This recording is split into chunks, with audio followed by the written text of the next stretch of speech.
Hello, everybody. Hi, y'all can hear me? Hi, yes. Okay. I can't hear y'all. Make sure you unmute. Yes, ma'am. Hello, yes, we can. Good night. Okay, am I on?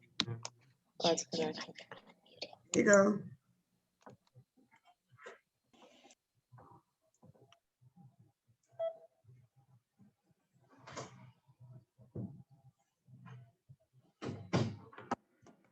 How's everybody tonight?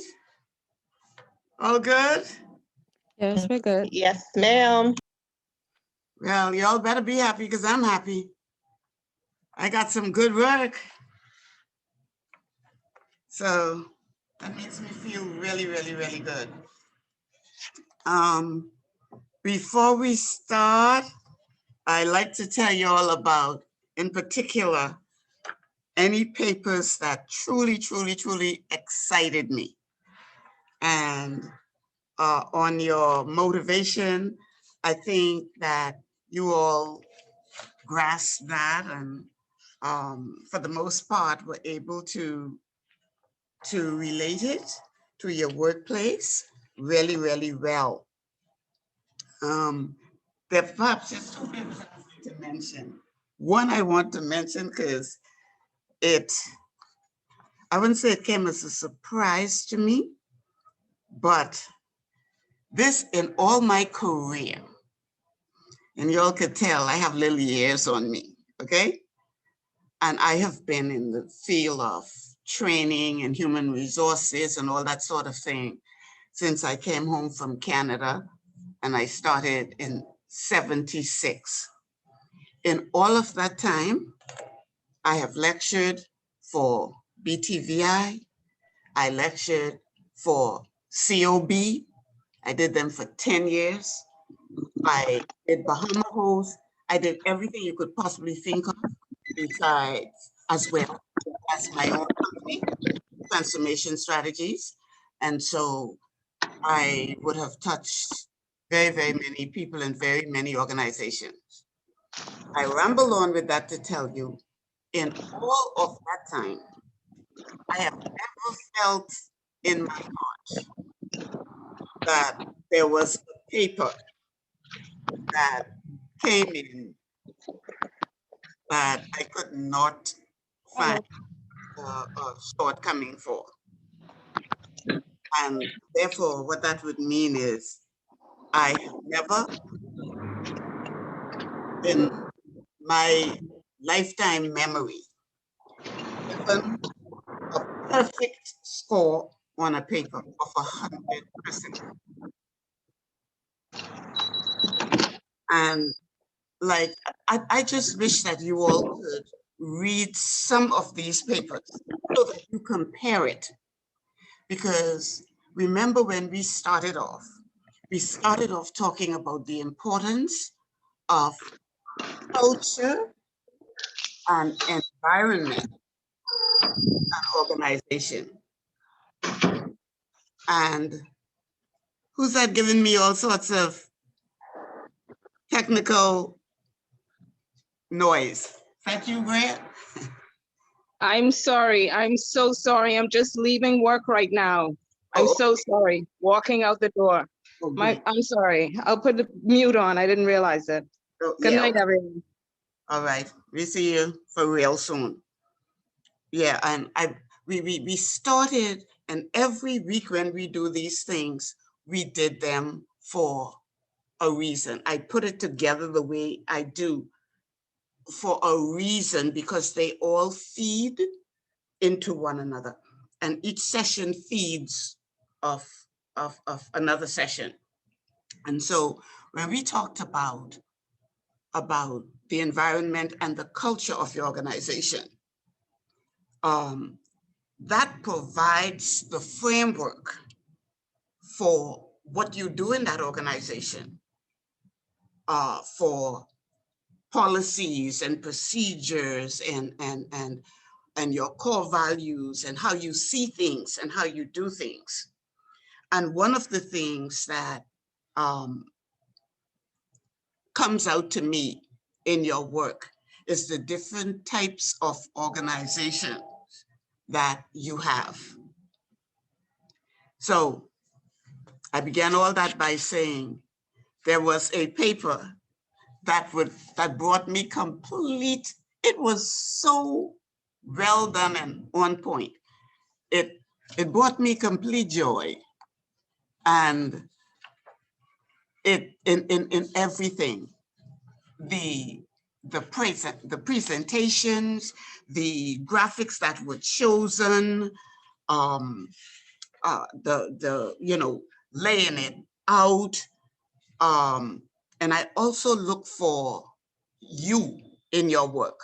In other words, I look for, I get an idea of you all from having you participate in class. That's one of the reasons why you do. So if you participate in class with me one way, and then suddenly you go out and do me a paper that's an Einstein scientific paper, I know that's not you, because that's not you. So I look for all of those things. But I think I need to see the face of this person. And if I have one regret in this class, is I regret not meeting you all personally. I always like that. But Eugenia, I need your face up on the screen. Yes, ma'am, I'm here. I was feeding the baby. Sorry. That's okay. Get mommy on the screen. I'm here. Your paper was totally excellent. Wow. Now, I want to be fair to you all and tell you all, I like to keep a copy of the very excellent papers. Mm-hmm. Who knows, if God give me some years, one day I will give you all credit for it, but I might put it in, in a sort of resource manual and use them as case studies. But for the first time in my life, I gave someone 100% on a paper. You got 100%. This paper, I'm serious. And and I want to say to us, I believe one of the areas in which as Bahamians we fall short is because we are very reluctant to celebrate each other. We would rather be competitive. There's no need for that. There's no need for that competitive spirit. But when someone does something really well, just to be able, just like you all did, to give a little virtual thing, because it was good.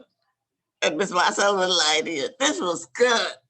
Okay. And I have a couple of more that, I pointed out last time and stuff like that. They're good, boy. They're good.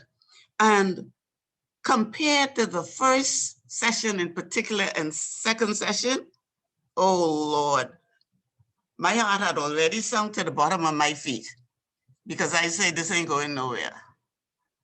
And I mean, you all just light up, and I'm very grateful. Now, there's another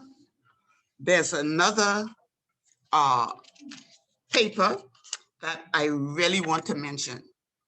And when people make a huge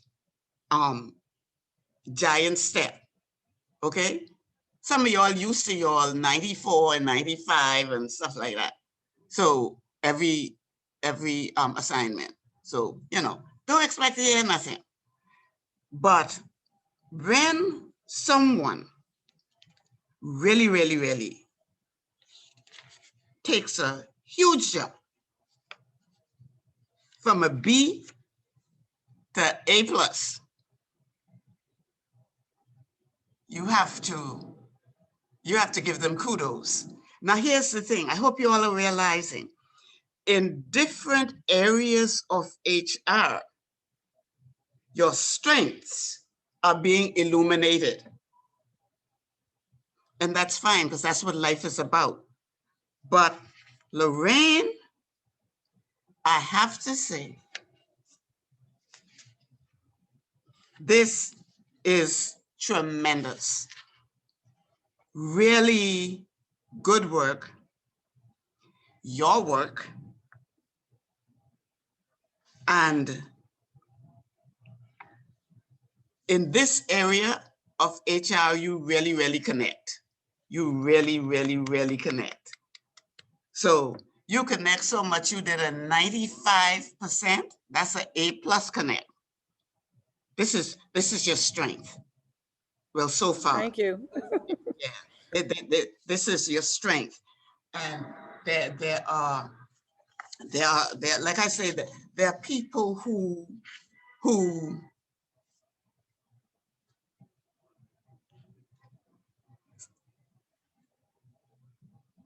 are gifted in certain things and certain areas.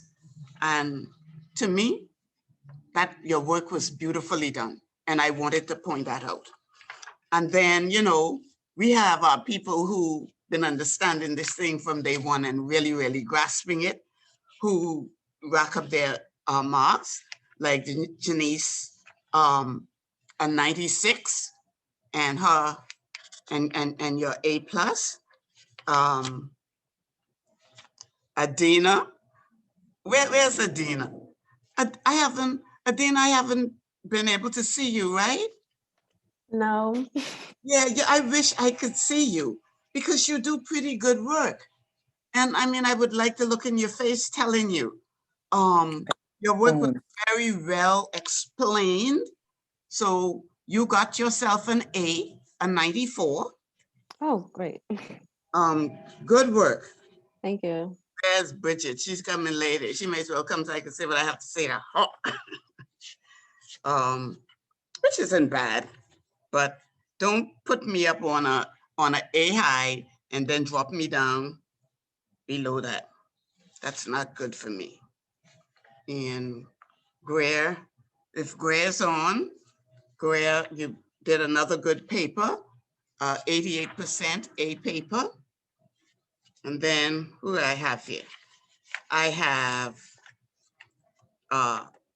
Jackie Rims, and I probably mark Jackie, and I could probably find the next 2, 3 marks, right? But in particular for Jackie and the Janice, I don't know, like I have such high expectations. And then in particular, remember I always say there's that 10 marks you can get for presentation. Some people put some work in their presentation, like that A paper. That's the best presentation I've seen for this term. But Jackie, we still have our A, we're still on the A train with our 93. So hello, hello, hello. So I think I got everybody who is on. What did Erica get this week? Good afternoon, everyone. Okay. I didn't see you there. Erica, you on your A train, 94%. Yeah. Is like I said that I am so pleased, but I do notice that there are some people who are just consistent at that age. And then there are some people who in different areas, you see their strengths. But I feel, like I say, I feel comfortable about the class. And I think at the end of the day, you would have earned your certificate. I still don't believe some of y'all would go through and read as much as you could. I could tell that. And I wanted to know, that is why I asked you to do that term paper, because that's going to tell me everything I need to know, okay? Because I hope you all realize that term paper forces you to go back and think about everything you have done and then put it down. So if you can't get hired, it's not going to stop your certificate, but it's going to give you an idea of whether or not you were internalizing and taking in all these things. Okay? So tonight, okay, so it's only Bridget and Renita. I think Renita is going to actually be here in the class with me. She was doing something else. And Janice, I got your assignment 3, but I just read it. I haven't taken it apart like I do with all of them, but just from the first reading, and I know this is an A paper. I just don't know what's the numerical value of the paper, because when it comes down to what is put on your certificate, 1 point or 2 points or 3 points could make a difference between an outstanding, a merit, or a pass. So we need to be careful with that. So tonight, I just want to talk first about the second half. Last time we talked quite a bit about coaching. And we didn't talk about the other the other partner to coaching. Love and marriage, horse carriage, coaching, and what's the other piece? What do you think the other piece is? No, we did the coaching and mentoring. What's the other piece that every HR person, every manager, anybody dealing with people should have? Training? Mm-mm. No? Well, I mean, they Policy- have that, but Policies? that's not the half. I think coaching, it's something like coaching, but it is not coaching. Coaching deals with the development of skills. That's what coaching is about. Making sure Right. everybody knows how to do the job.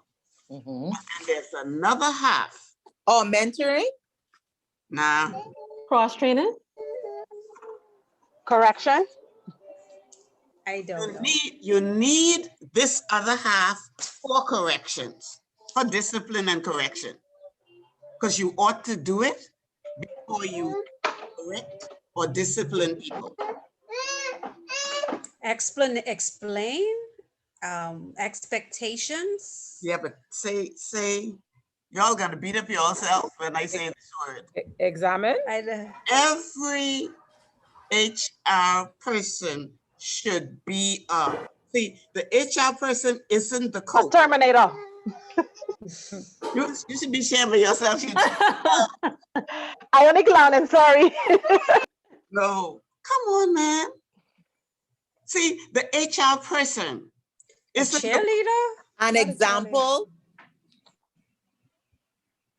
you Are of we all, on the right track? no, you of all people, Erica, should know what an HR person should be. What, leader? Leading? Have to, but I'm not talking about that. I'm talking about something that is complementary and goes with the coaching. let me see if you could get it if I say this.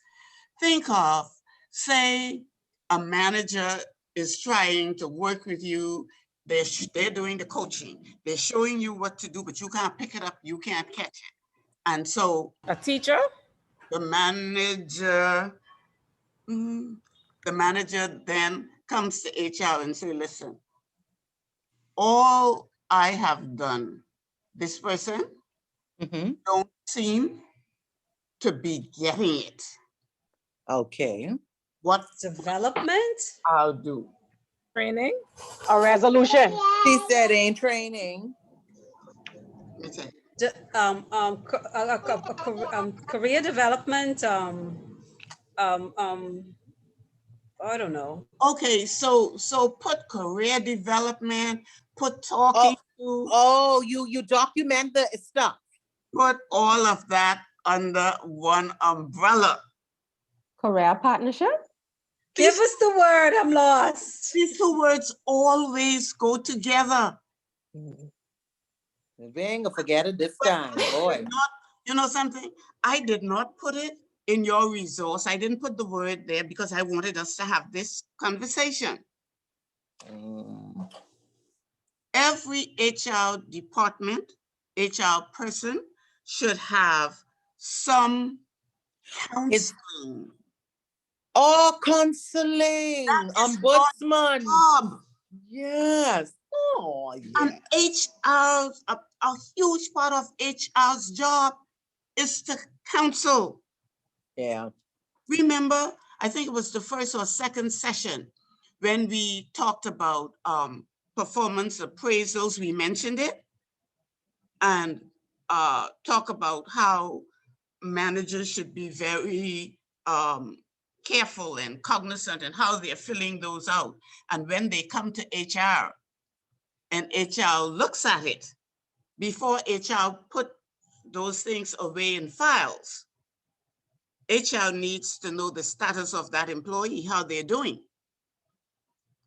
And if HR sees where, just for an example, somebody is continuously tardy, what should you do? You should pull them in a meeting. Pull them into a meeting. Absolutely, that is a condition for counseling. And that's where you need to find out, well, you know, in a nutshell, why are you always late? And that's where you put on your counselor's hat. Because when they start to tell you, well, you know, I got to get all my little brothers and sisters ready to go to school, or you know, my husband reached home late with the car, and that's why CB. work, all that sort of thing. I actually was able to help someone when I was in banking get a car, a couple dollars to get a car through finding out why they were always late. So yes, that's. It's a huge part, and I want you to keep that in your mind. You are kind of the glue that, no, that's not a good analogy, but you ought to be the last person that tries to put the employee back on the right track. Let's put it like that. When it comes to policies and procedures in particular, because what is HR's role when it comes to policies and procedures? What does HR do? Ensure Put them in they're place Yeah, and then implement they it. We're the Enforce protector, it. we're the guy, we enforce, yeah. Enforcer, the make sure it's protector, being enforced. that is right. The monitor to make sure. So it almost goes without saying, to do that, you're going to end up in your role as counselor. Because when people are not doing what they're supposed to do, you need to help. And the reason I put it so weighted toward HR is because you're going to find, if you know your managers and stuff, they don't have much patience with employees.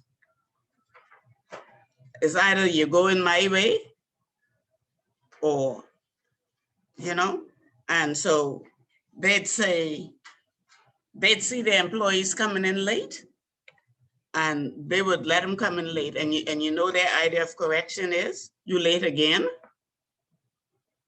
And then when they late so many times, they get really upset. Then they call up HR or walk down to HR, and what they say. You need to They- talk they- to this person. You Yeah. need to talk to this person. Right, because they never had a problem before. That's right. That's right. You need to talk to them. So you see why you have to be a counselor? So some brave person, let's walk through a counseling session. Somebody take this on. And the counseling session is, manager complains to you that this employee has, and they can come, this person have a problem, you better talk to them or I'm gonna fire them. The problem is they are very often late. They are late too often. Okay, let's say twice a week, every week, they come in late. And the manager says, when I talk to them, they give me an attitude. They show me an attitude. Work with that. We're going to give it a go. Counseling session. It seems like an everyday occurrence at my work. Well, yeah, with us, how you go through a counseling session, how you handle it, what Right. you do, and let's. What I normally do is with the manager, I'm like, look, if I step in at this point, I will be taking over your role. They're not going to have any respect for you because you're allowing HR to be put in a position where they're the manager of this employee or that employee. I refer them to what our policies are, what our discipline steps are. Case in points, did you talk to them? Did you document it? What have you done? And the steps in the warnings and all of that, and to have escalated it up the chain and would have brought me in initially. Right now, I'm just hearing your word against this staff. I don't know if what you've done, what talk, unless you have some documents to show me. That's where I normally start off. Okay. And if they haven't documented, I would say, well, this is a good occasion for you to go and pull that employee aside, show them their time clock sheet, go through it, let them know that you're going to give them XYZ to turn things around, and you want to see a marked improvement. Okay, but tell me some things, and one of you, if that's how she would handle it, how would somebody else handle it? The manager comes and says, listen, I'm tired, I've had it. They always coming in late. When I talk to them, they have an attitude. Now, I gathered from Jackie that she is going to put the onus back on the manager.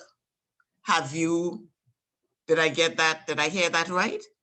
That's right. Have you? Initially, I can't step in because my record showing that the manager's been allowing this person to do it. Exactly. I, as the human resources person, I want to see what in black and white.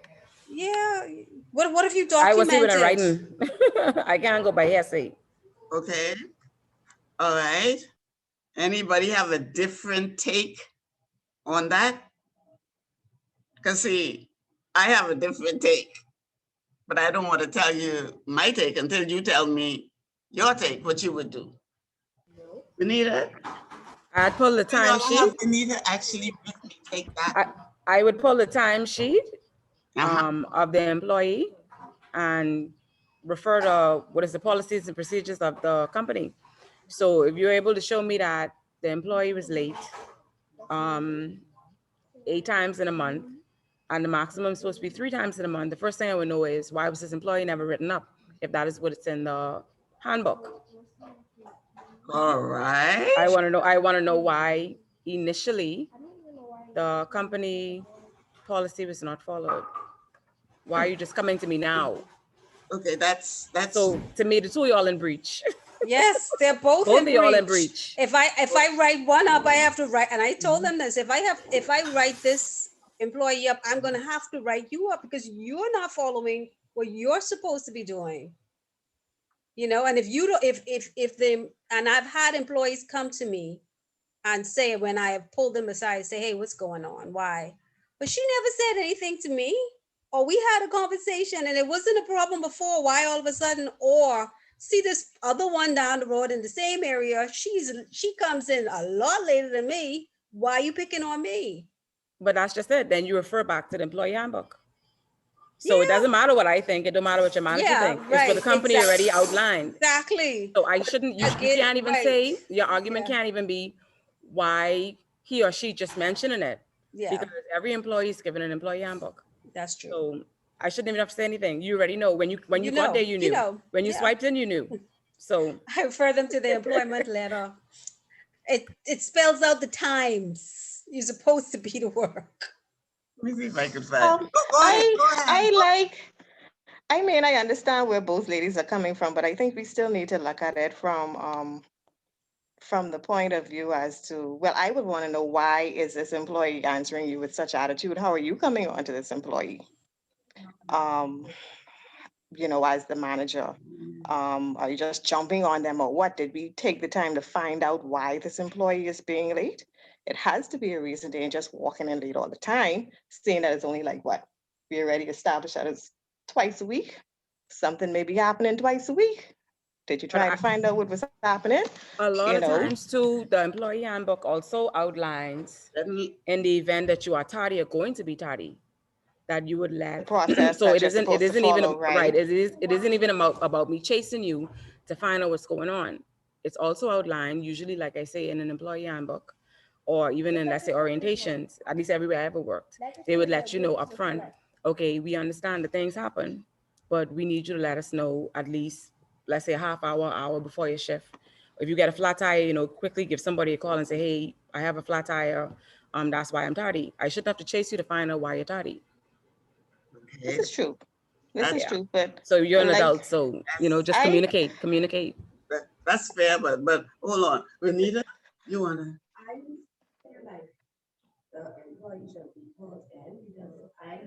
Tell Renita she need to come in the microphone to the camera. We cannot hear her. Good night. I feel like the employee should be closed in and the conversation needs to be had, because I know when she did not like me and she tried to do everything to get to my apartment, and only because she was threatened by me. And it came down to where personnel from Toronto were in town and they made a decision and they actually moved out of the department because I was a greater asset.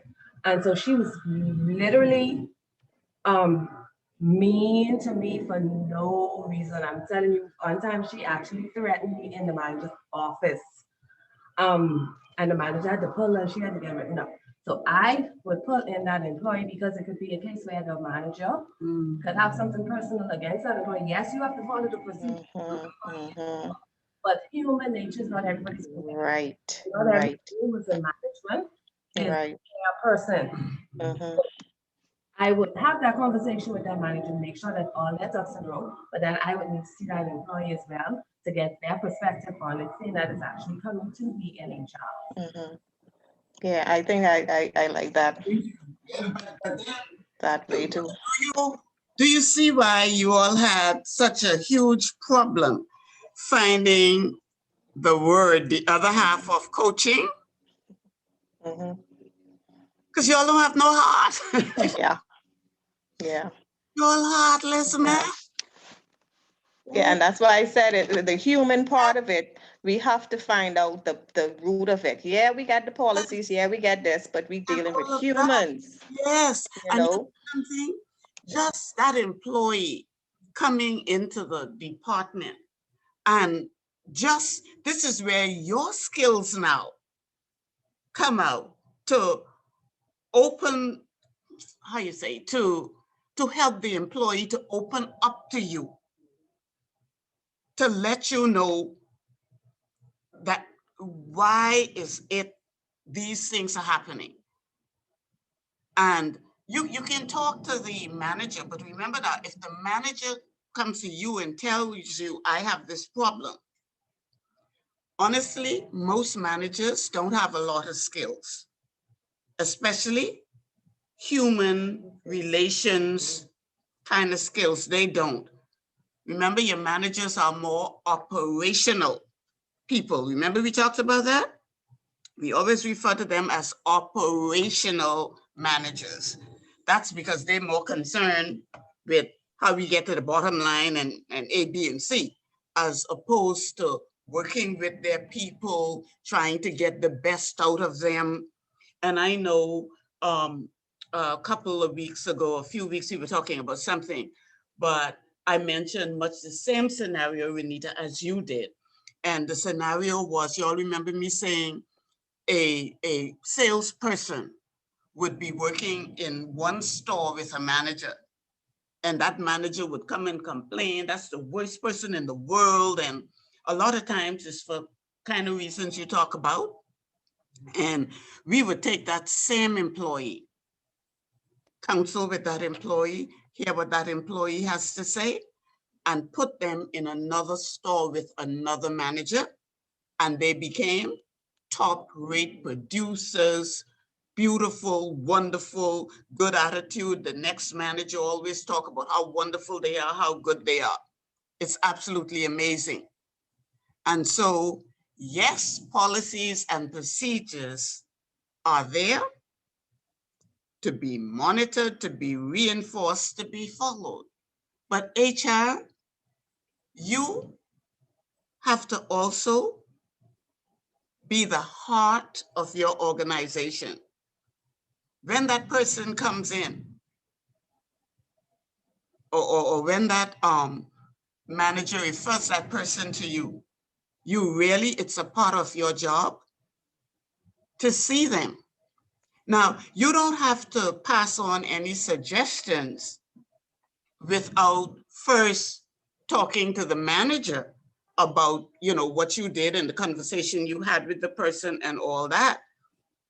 And together, because you still have to hold that person accountable, but together you can decide the sort of correction technique you're going to use, whether it may be having to write the person up, or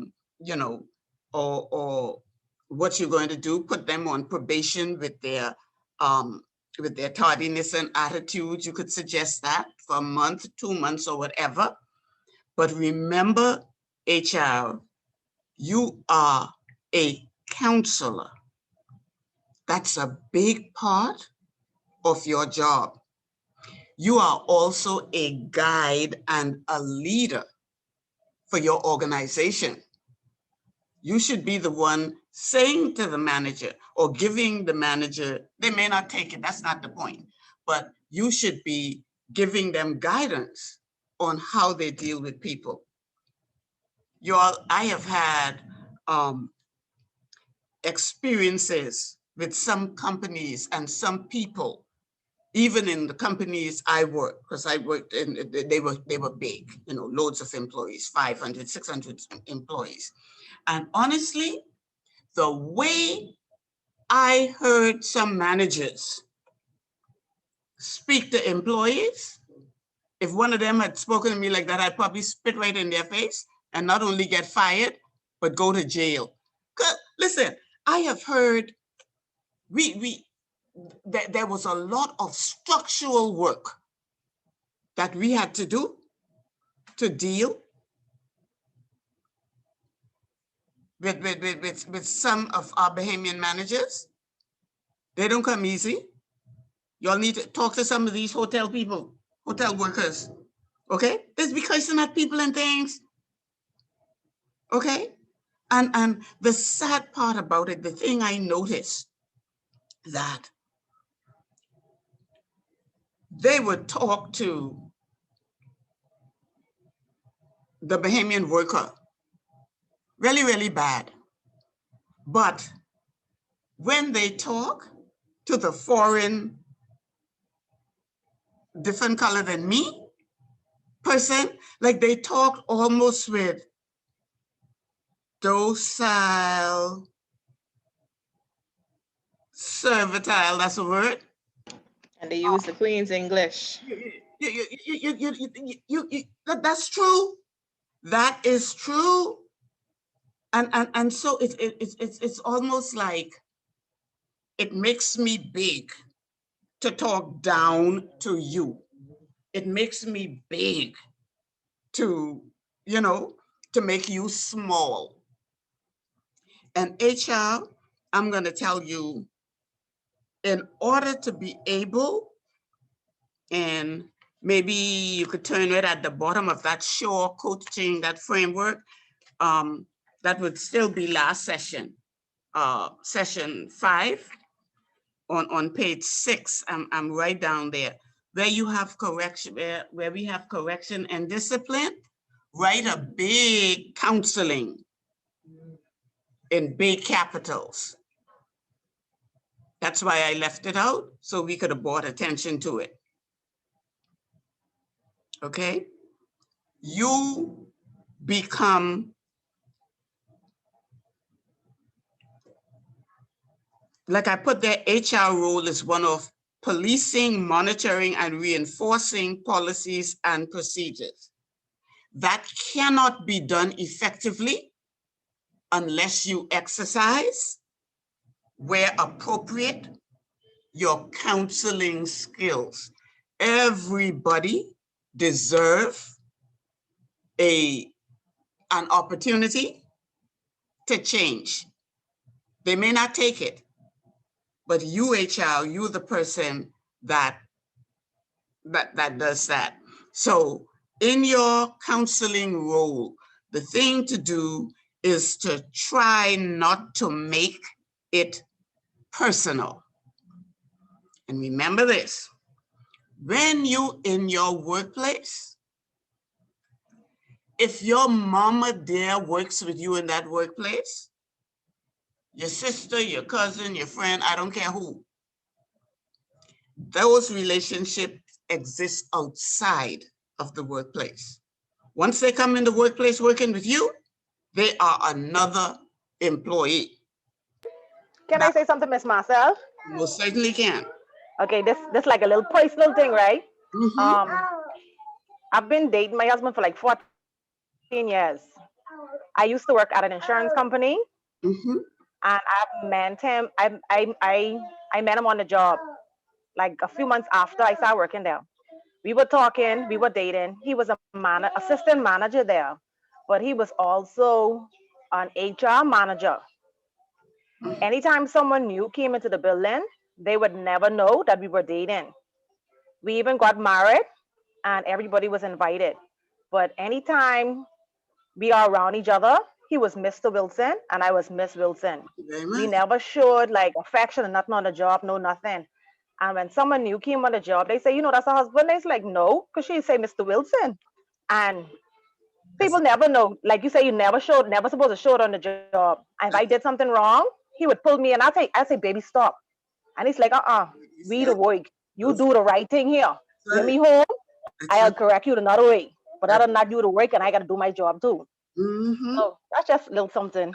But that's the way it should be, okay? I had a half sister who didn't speak to me for almost 2 years when I worked for the wholesale retail company, because she wanted to go in a store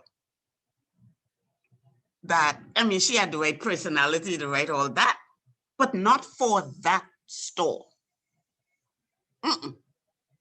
Because we have, you have a certain caliber type of person that goes in the different stores. All right. If you're going into a just let's say if you were going into let me use Solomon's Mines, them days, I ain't talking about the past few years. I don't even know if such a thing exists, but those days we sold very, very high-end stuff. They cost thousands of dollars, huh? So you can have nobody who don't speak proper English and who don't look the part to be selling a cup and a saucer for $200. And that's just the fact of life, okay? But how But do you in a, communicate or coach that to someone who feels as if you're keeping them back? now here's where your policies and your procedures, your job specification Okay. becomes important. You just Okay. tell them, this is what we're looking for. A, B, C, D, E. Okay, now, Okay. remember we talked about also the HR person having to have courage? Yes. Sweetie, it takes courage to do that. Mm-hmm. Mm-hmm. And most of us, we like to wonder how somebody else is going to feel. Now, I really don't think Jackie has that kind of problem.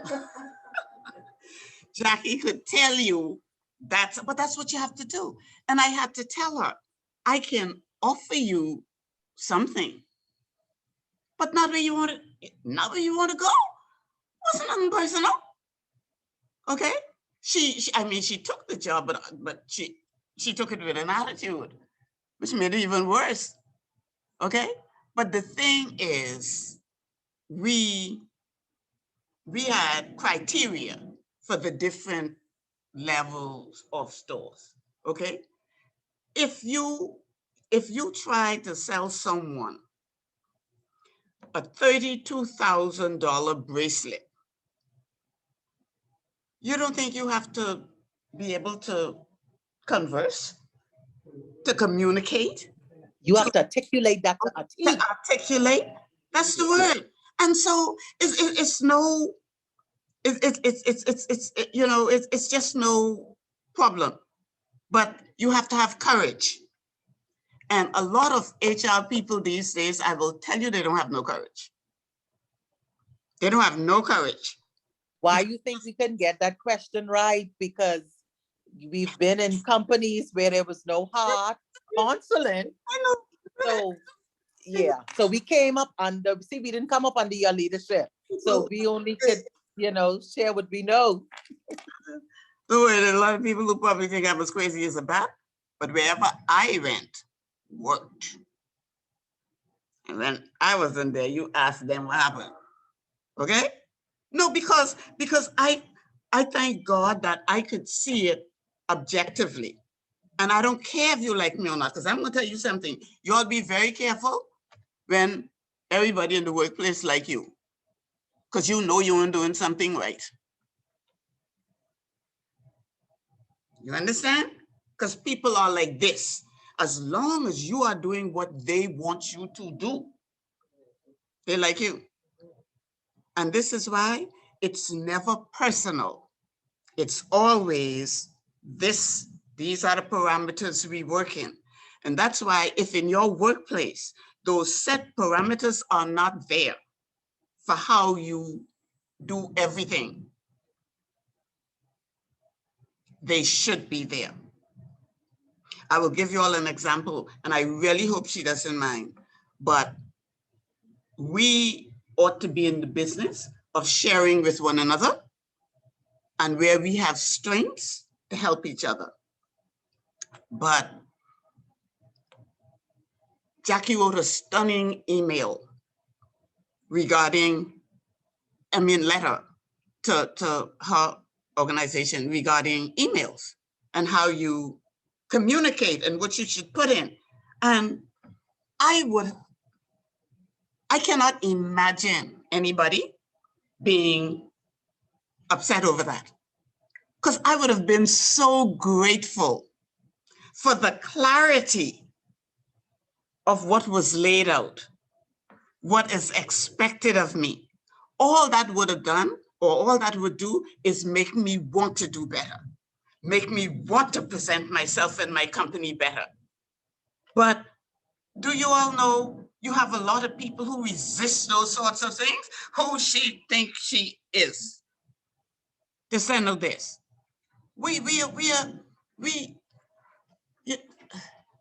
I think the only way I could put it is my mama always said, and I found it in my Bible for myself a long time ago, a humble child takes the grace of God, yeah? Humble. When you open and you want to learn. Sometimes I sit down and I think of all the things I don't know. I only know what I know, you know.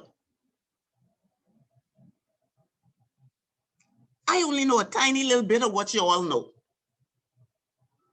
So you know what? I am giving, but as I am giving, I am getting so much. I am taking in so much. And that's why when I see those really, really good papers, I get so excited. I have a whole bundle I kept from my last class, and I compared them, and they're different, but they're good. Yours and theirs, and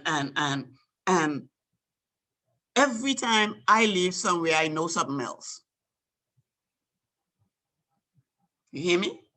When I wake up in the morning, I look outside my window, I know something else. And I'm not threatened by what anybody knows. I am not threatened by people multiple degrees. I am not threatened by anything. I'm just thankful. And that's how you all are. And it ain't nothing about your job that's supposed to be personal. Because when you make it personal, some other problems develop. And if you let the personal come through, let me tell you what you can't have. You can't have, and I jot down a couple of these things. You can't have confidentiality. Cannot. And that's one of the areas a lot of people complain about HR people. You wouldn't be honest, so you wouldn't have honesty, because you always figuring out, well, I gotta figure out how to say this so as not to offend. You wouldn't have integrity. You know what integrity is? Y'all tell me what integrity is. Integrity is doing the right thing when ain't nobody wants you to do it, and when it's not popular. And when no one Nobody looking. That's right. Nobody's looking. That's Jinx. right. That's integrity. Okay? You wouldn't have trustworthiness. You understand? And you need that. I worked for one boss. Well, I didn't work for him. Working for a ministry is unlike anything you ever know. But when I first came home, I was on a scholarship. So I chose to come home and work out my scholarship. And I worked for the Ministry of Labor. And that's the only job that I left, because the director there told me that all I was an industrial relations officer. And twice they let me act for a few weeks when the deputy director was on vacation. And he told me that I was as far as a woman would get in the department. I will never forget it. I say it all the time, okay? Because this sweetie Punky Poo, who couldn't hardly read, okay? Who slept all day,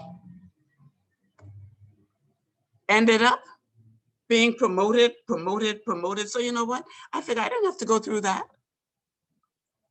And so I resigned the last month. Ain't nobody gonna tell me I ain't nowhere yet. I'm nothing. I am educated, okay? I went to the 3rd top school in Canada, and you gonna tell me with my double honors bachelor's degree, you can tell me I'm as far as a woman would get? And the person you sleeping with, that cannot be right. But I know I couldn't do anything about it, right? Except what I did, which was move to another pasture. But as far as I am concerned, that was my integrity. Because every other place I worked, my bosses always use a word to me. We trust you. And that's why I tell you, you all could do it here. You could almost, right from where you are, respectfully run your organization. And you know, one thing he told me? He told me, Miss Marcel, and I'd tell anybody that, and I'd call his name for, you know, we like to do them little voice note and stuff. Well, his name is Percival Binder. A wonderful man. We disagreed over a lot of things, okay? So much so that he would say to me, well, Miss Marcel, when I go with an idea and or stuff like that, and I tell you all, don't mind when they say no once. I always say to him, I'm gonna live to tell you I told you so. And he would smile and he would say, well, Miss Marcel, let us try it. And if it doesn't work, then I'll take you to lunch. But if it works, you have to take me to lunch. And I used to say, oh Lord, please, please, please, please, please, please let it work. Don't let it don't work or whatever, you know. But it was that sort of thing. And I learned every single thing I could from this man. Leadership management, budgeting, because I used to ask him because I was his HR person. So I had to know. And let me tell you one of the reasons that I had to know. And I understood trustworthiness with him. There is nothing worse than stirring up trouble in your organization. And you want me to tell you all one of the main ways HR people do that? When they are not concentrating on what they're supposed to do, like counseling, they go around spread everybody salary. Okay? You come tell me you know what she making, and this one making more than this one, and the next one making more than the next one. No, that one need to be fired. No, no. Fired. Immediately when I got there and when I Fired. started That's a working where I serious am, breach. I stopped that nonsense. Yeah. Because we used to be people used to be able to go on everybody's accounts and see what the other one. And we had to restrict those as well. Came to me complaining, and I said, "Oh no!" I immediately no. The wrongest thing. Okay, and I want to hear from y'all who face I don't see Gray and Bridget and Dana.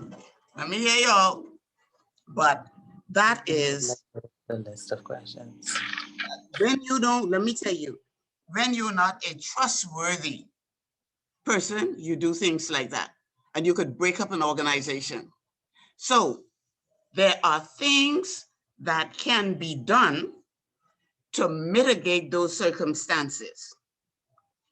And HR is responsible for making sure those things are there. Okay? There's something called wage and salary administration. Remember we talked about that earlier, we mentioned that. Well, each job HR person in your organization should have a salary scale.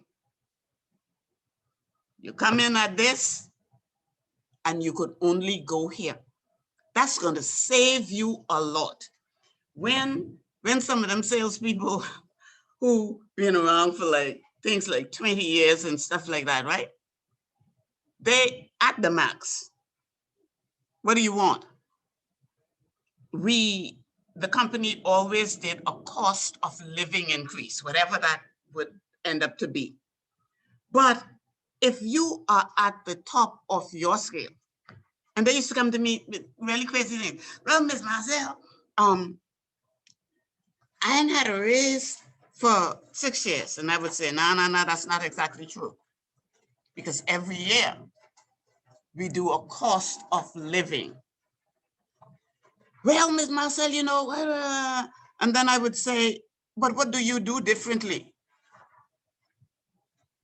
What do you do differently? From you coming, you was doing the same thing in the Piper piece, you know, the little angel and candy and things like that.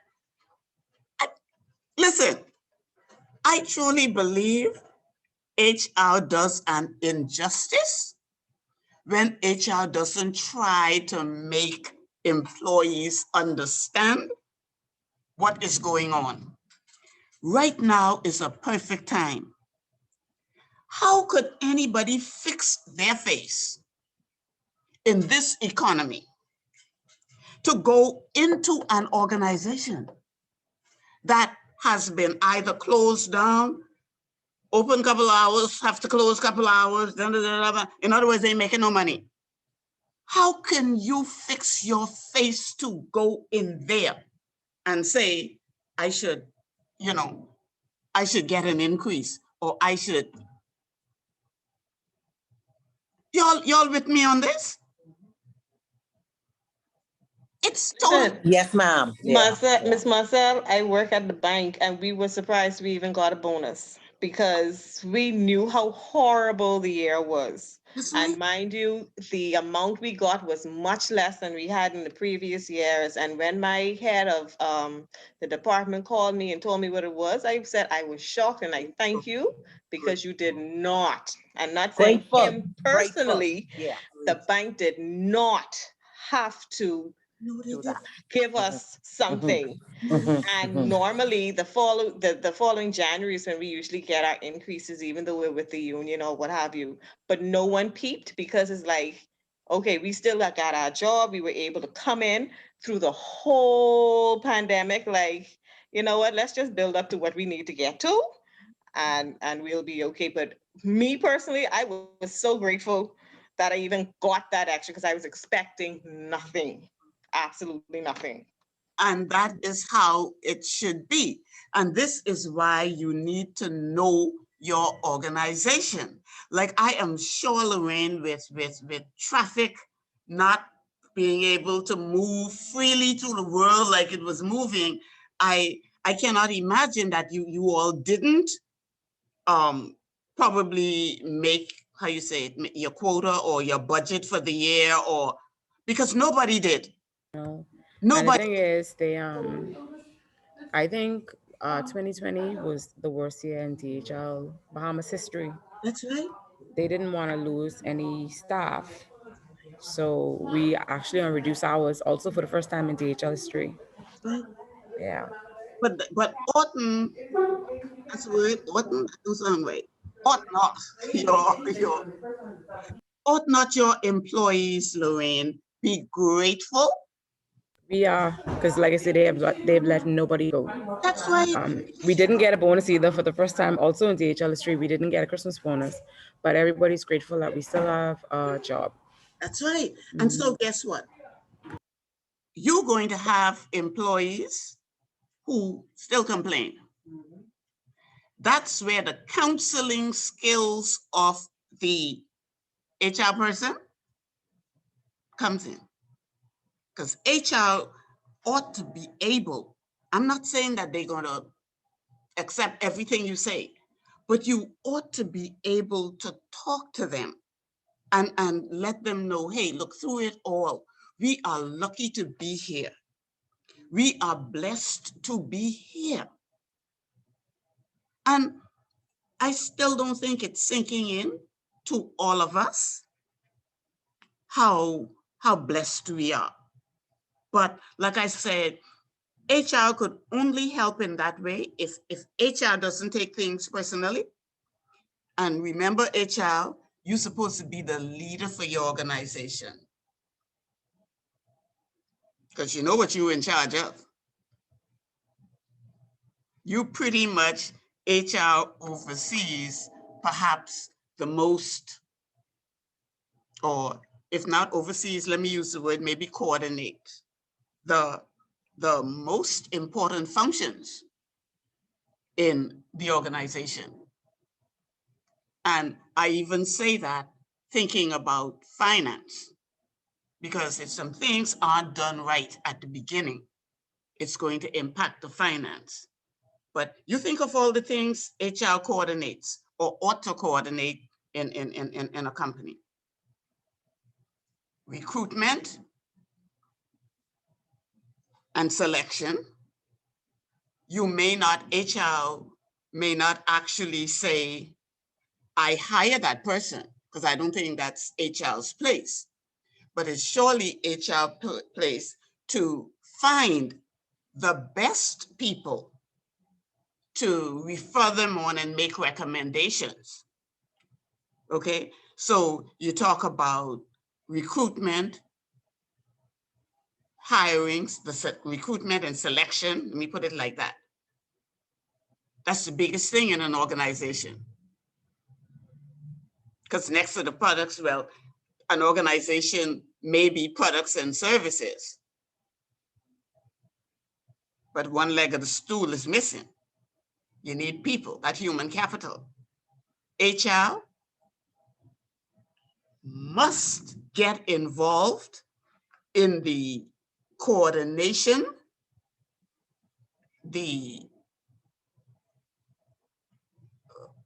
I'm gonna leave it to the coordination of training and development. That's actually a part of the HR function. So when somebody comes to a manager and say, I want to go to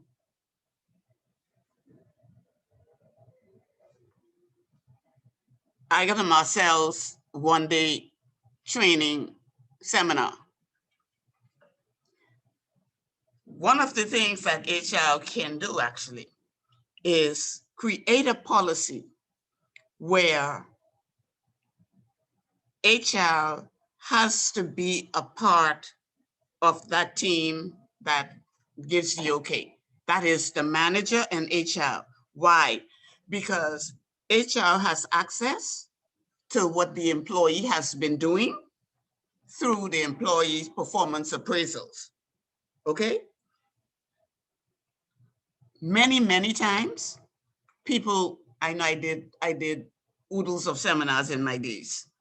And I know people only came to get out of their office. It was like a holiday. I'm serious. Very sad. Okay? And I know companies that would stick up things on the board. You know, this is anybody who's interested in going out to this, put your name down. Are you kidding me?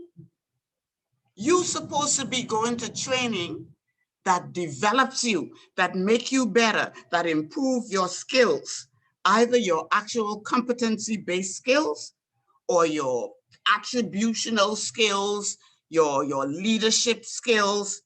But that's not a call an employee makes. An employee makes the request. And then the manager knows what that employee needs best. Manager gets HR concurrence.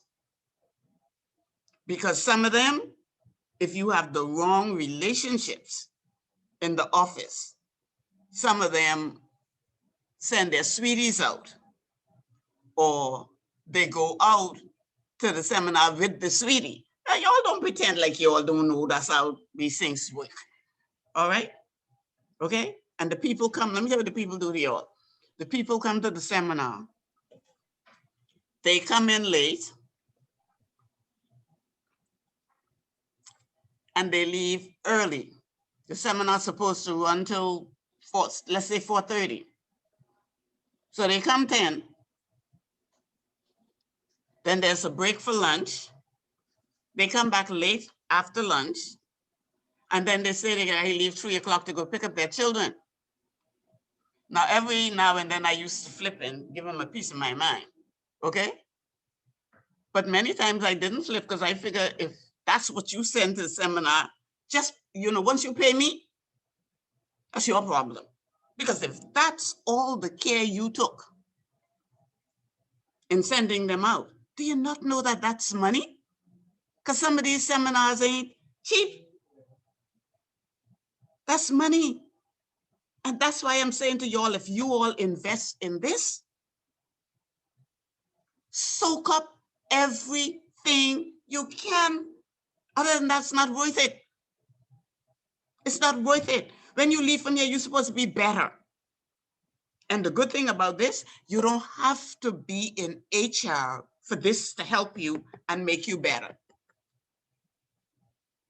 Because this can help you anywhere in any area of the organization and home. But that is the key to stuff. So, counseling you need for the correction and discipline. You need to develop your confidentiality. Now, let me tell you why. In some organizations, especially the smaller one and tight-knit ones, you got a lot of nepotism. Y'all know what that is? Nepotism. And not nepotism necessarily with your family. You could have nepotism, I see this. Nepotism with your friends, because you hook up. Nepotism for your church members, because you hook them up. And it's not necessarily the best people for the job. So if one of you all work right now in a company that does not have job descriptions with specifications, they call job specifications, that clearly outlines for each position in your organization. It has job specifications and job functions. The specifications are the competency-based skills that are needed to do that job. In other words, you're going to say, you have to have, this is what I'm saying. You have to have, say, an associate's degree or 5 BGCSE, whatever you want to say. You have to have that, or experience-based professional certification, like y'all are doing now. 2 years in the field. Whatever that job needs, it's spelled right out. So you could see 100 people with those specifications and then pick. Then all the job functions, this is what you do. 1, 2, 3, 4, they like tasks, job tasks and functions. So that when you are interviewing the person, you match the two of them. Who best match these things in terms of attitudes, in terms of everything? Give you an example. If you're looking for a receptionist, there are certain things a receptionist should have. Hey, my common sense tells me she should have very clear communication skills. So that kind of says to me, she has to have some English. Her thing should say BGCSE in English, in literature, something that indicates what you want.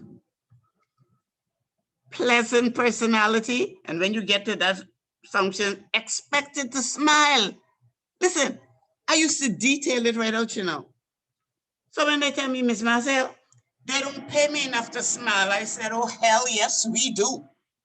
You get paid to smile, baby. Okay? So while you're there, and I used to tell them, go practice. I practice in the mirror all the time. I have to.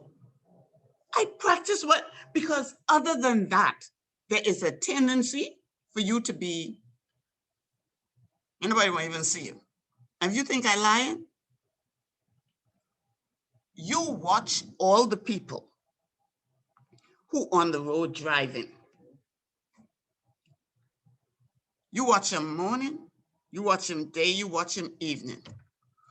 And see how many pleasant looking people you will see. So help me, sometimes I don't see none, but it helps me to remember. So then I automatically try to make my face, thank God for masks, okay? And you could tell just what they're feeling over the mask. You hear me? Because you just look in their eyes. I mean, and you see the forward knot up. It's amazing the things you learn. HR people in particular have to be that sharp. You're supposed to naturally be inquisitive. It's your job to know. You're supposed to know, okay? But in that knowing, what HR know, how they say what's in Vegas, stay in Vegas. HR, you can't talk up people's business, okay? If people come to you, that's counselor. I come, I lay out my heart to you. The next thing I walk in the wrong work and, you know, employees kind of looking at you kind of like that. And listen, we love the grapevine. And so I can tell my good friend gonna tell.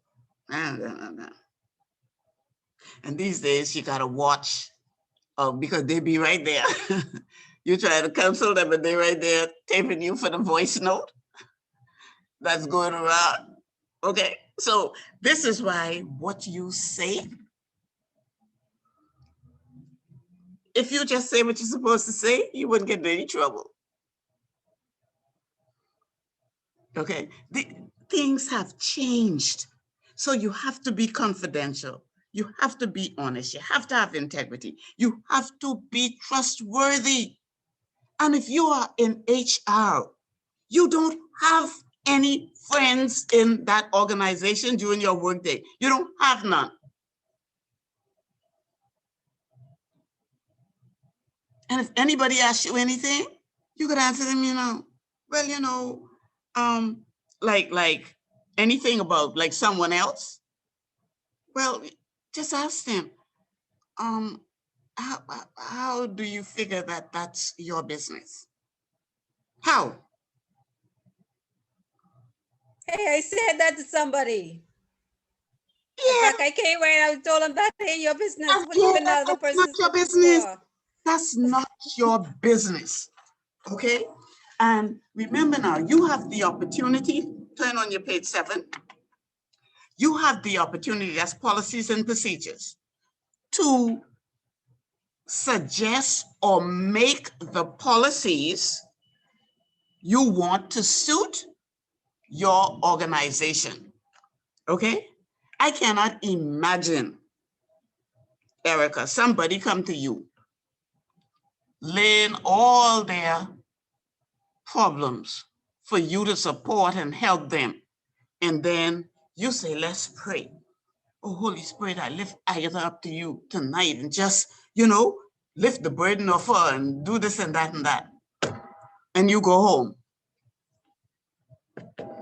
Child, let me tell you this. Oh, you see her there? She look like she got it all together. Ain't nothing happening for her.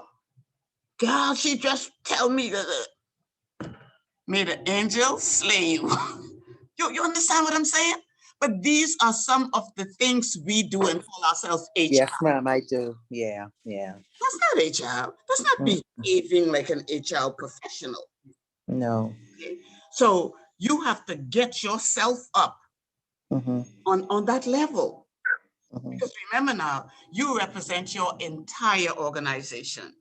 And what you do, your leadership style, can influence how employees react.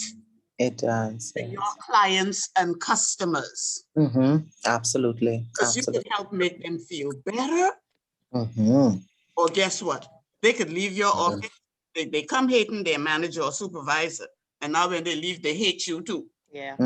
You know, Miss Marcel, I had a really good friend at work. She was having a lot of issues.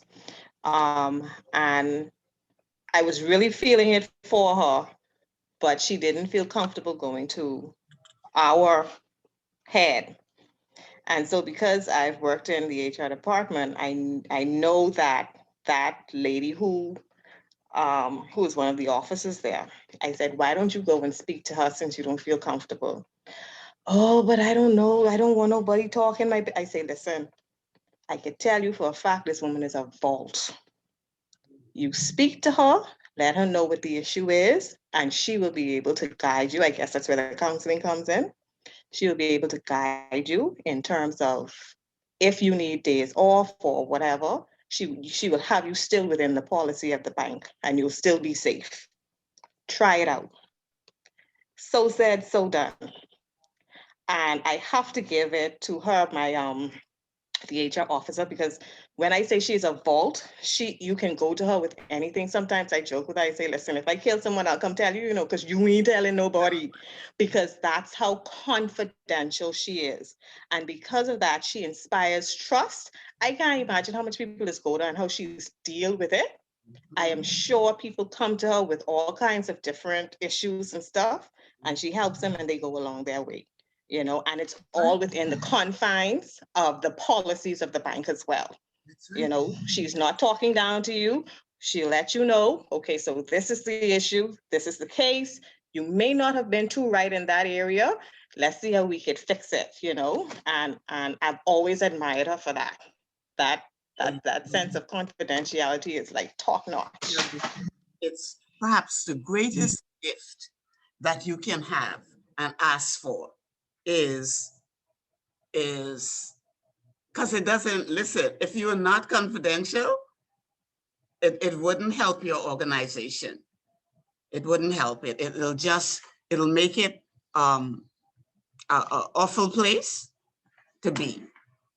And I just gave you some examples of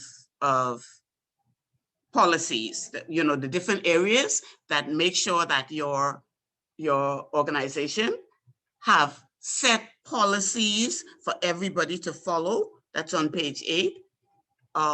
You make disciplinary policies, and then this is just one we had, driving at work policy. You have customer care policy.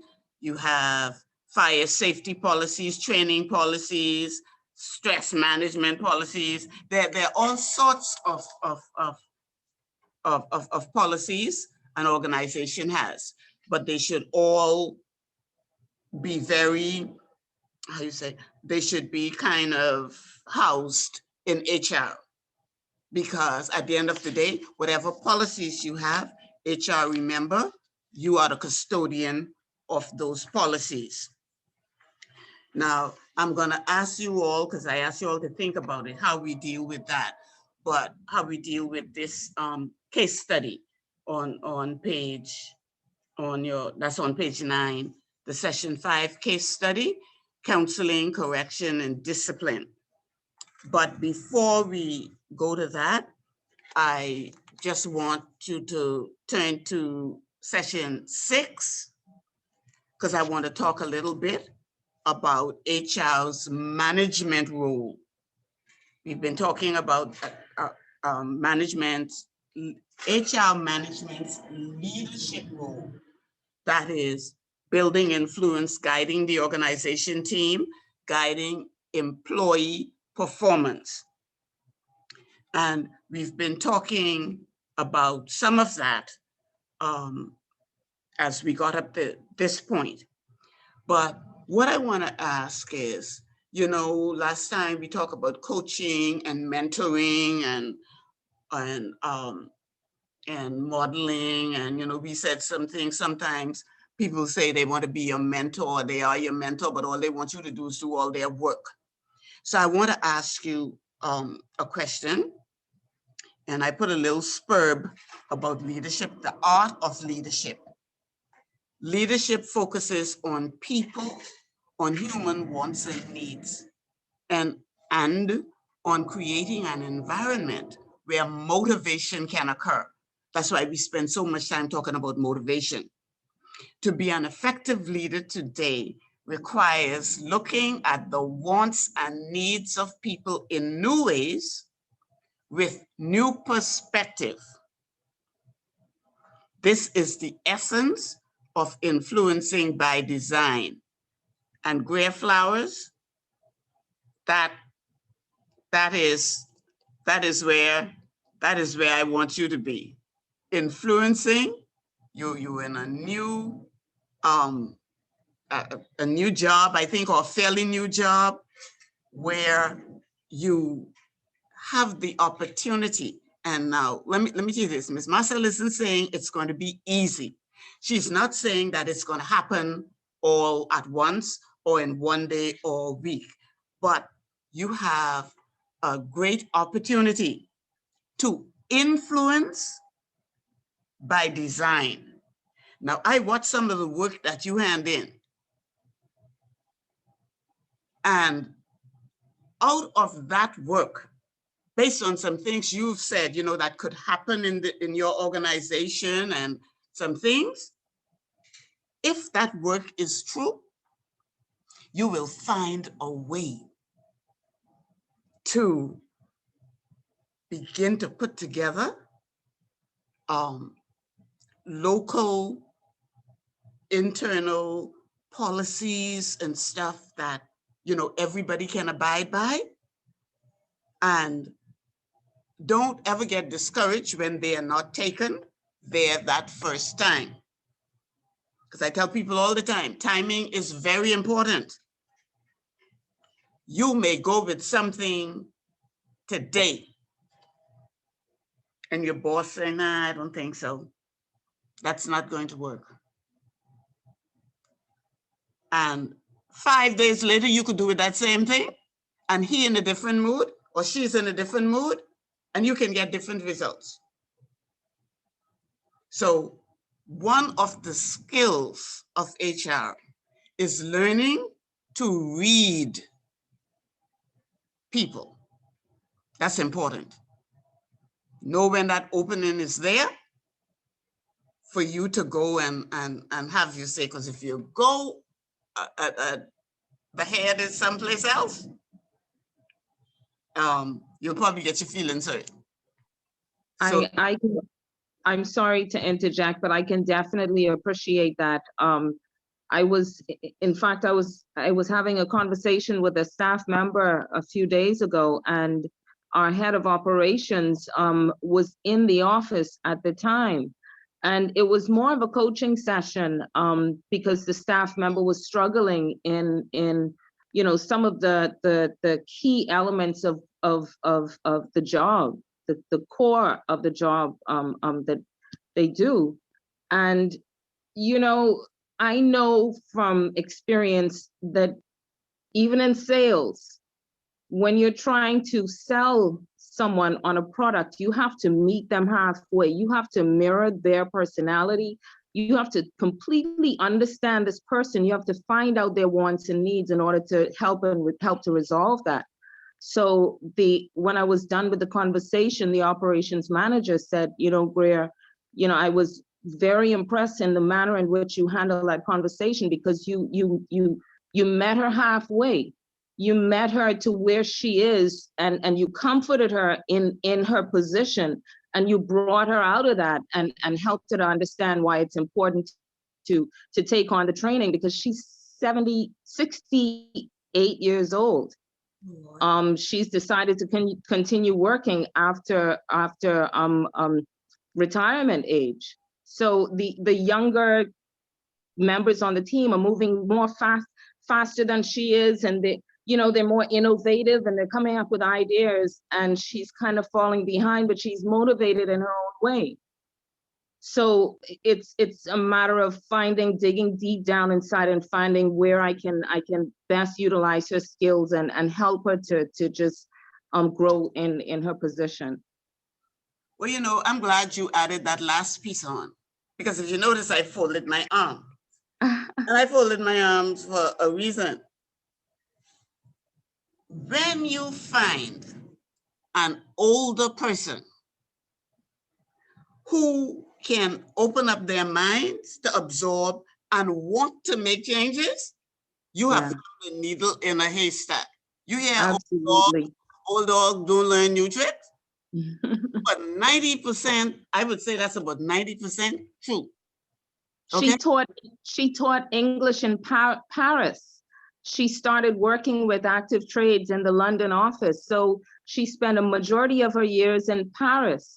So the members of the team are having a challenge identifying with her.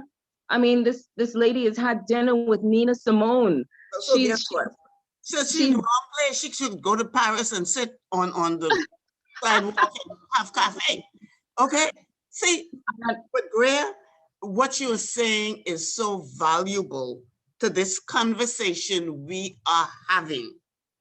I understand. Remember, we were just talking about having the courage, being honest, having the integrity to do certain things. We talk about that. Then we talk about the importance of the policies and the procedures. Because she's been with the company for 100 years, does not mean that she fits in. That's why people have retirement age. Okay. Right. But the company doesn't want to fire her. The company wants to find some way to help her to work as long as she's able to. Okay. The company doesn't like to terminate. Well, they got a problem. But anyway, well, let's talk about that, right? Where you work again? No, wait now. So let's. I don't know what's wrong with people. You really think you see? If she fits in to where this company is now, then fine. If the company doesn't want to fire her, how old did you say she is? 68? 68. Well, she has to be a 68 that can fit in. Other than that, give her the package. Under Bahamian law, if she's been around all a long time, she should have some good money. Yeah, well, the company's only been open here in Nassau since 2018. And she's been a part of the team from about that time. She wouldn't make a good receptionist? That position's occupied. But not only that, see, now when you see, again, you're making trouble for yourself. Because you take a person who's been with the company and solid with the company for a long time, you have to be careful what you offer them. Yeah. Because if they were at this level, okay, making X amount at this level, you can't put them down there making X, that's the X amount from here down there. Because you're looking for trouble in your organization. Right. So what you need to do is, this is what we can offer. This is what we can offer. Right. You take it or leave it. Now that's the courage, yeah. Yeah. If the company wants to keep her, then to make this as easy for her as possible, let them offer her an attractive package. But that would be what I would do. And then give her an option if she still wants to work at a lower level, still with the package, mind you. No, Yeah. But make it her option to choose whether she wants it or not. I mean, she wouldn't take it, but still, give her the choice. A problem with motivation and incentive for the other staff. But do you think the training would make a difference? You could try it. Yeah. Because I don't. You mentioned old dogs and new tricks, right? Yeah, you did.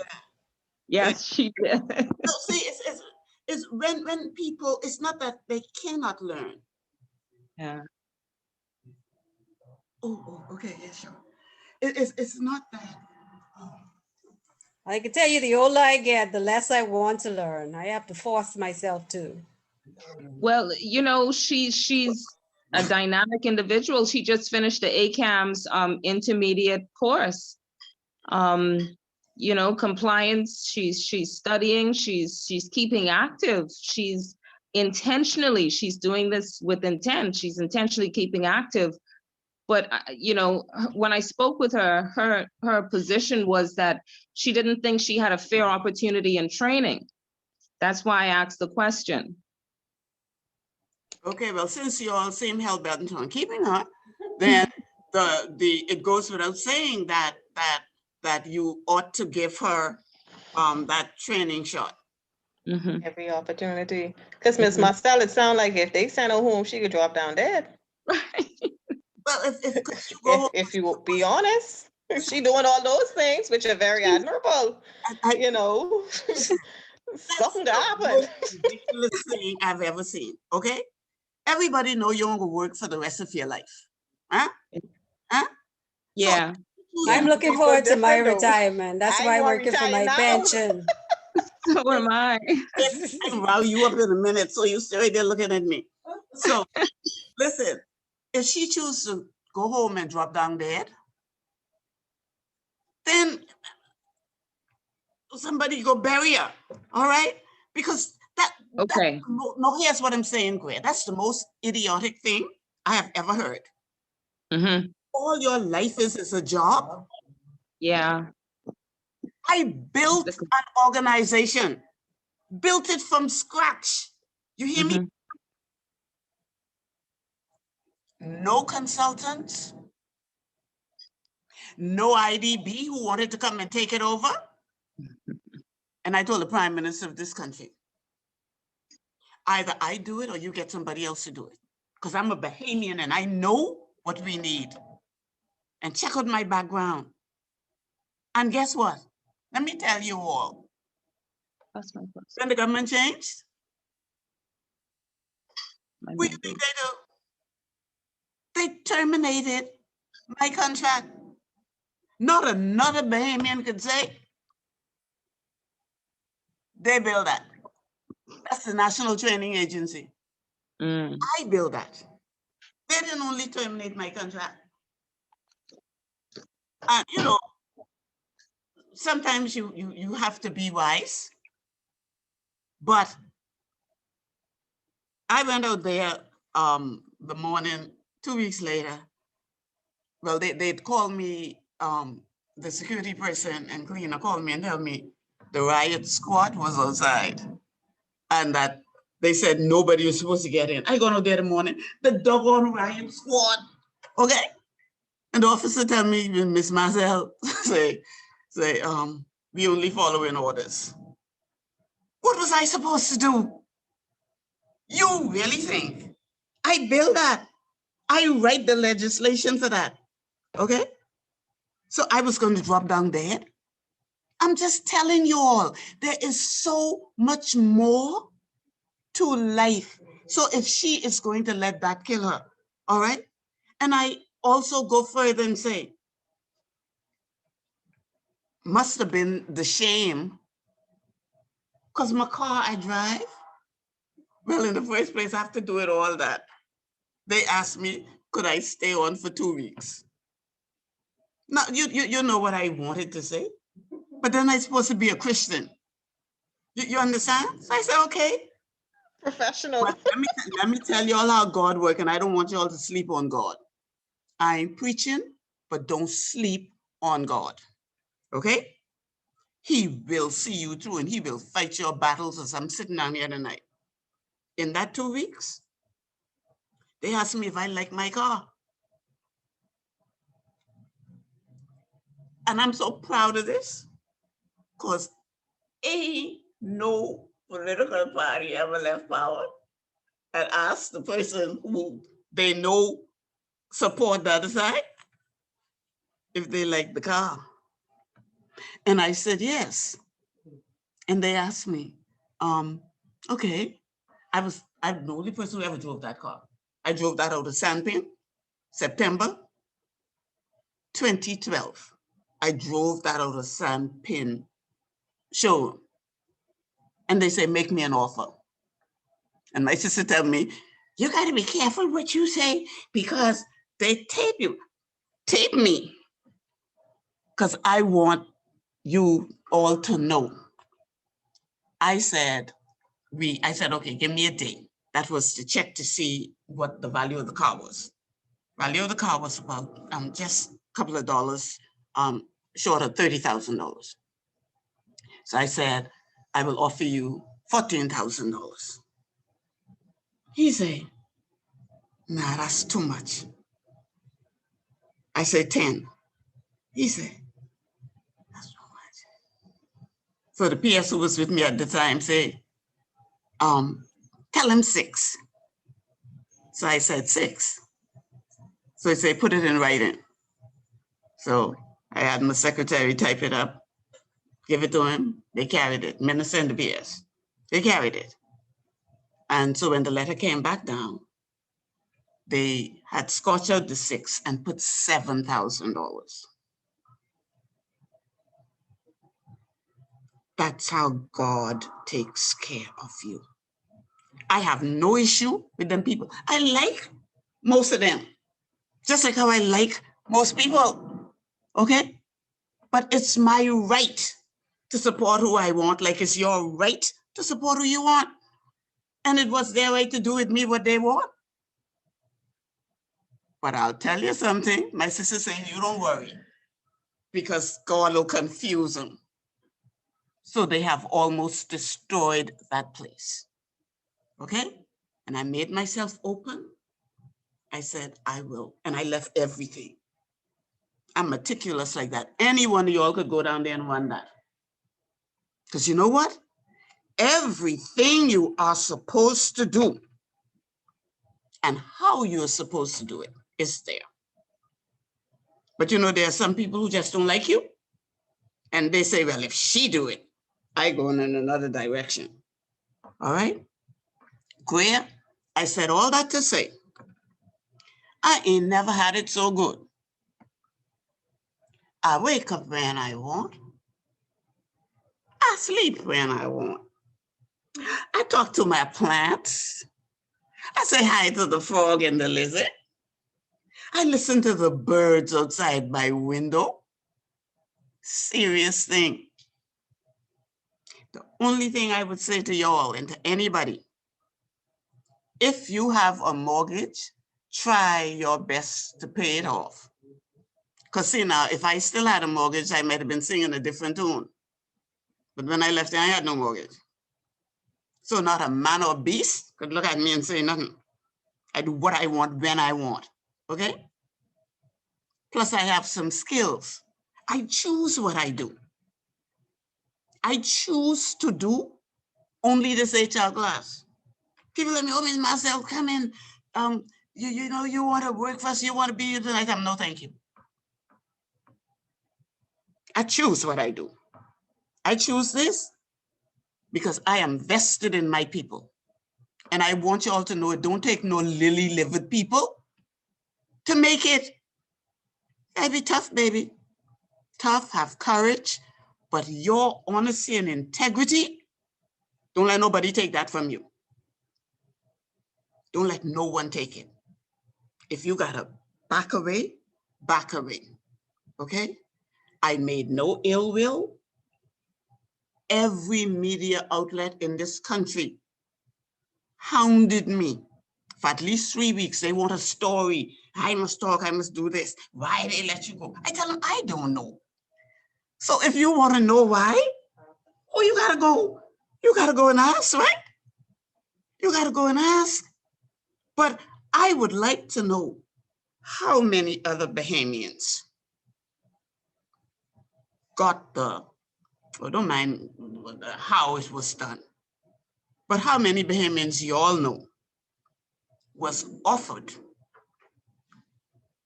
for a few dollars to keep her car, this car.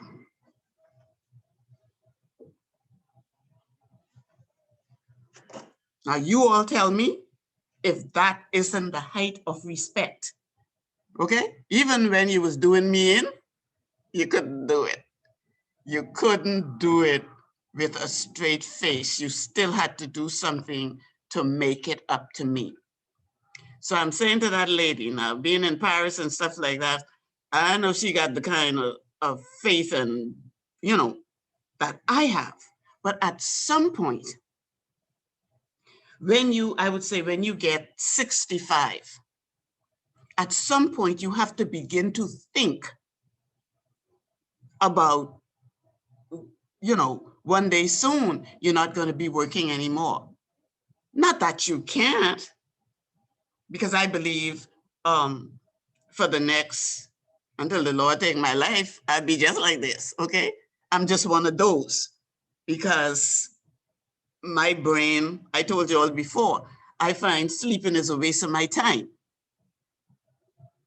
All right? I don't like to sleep.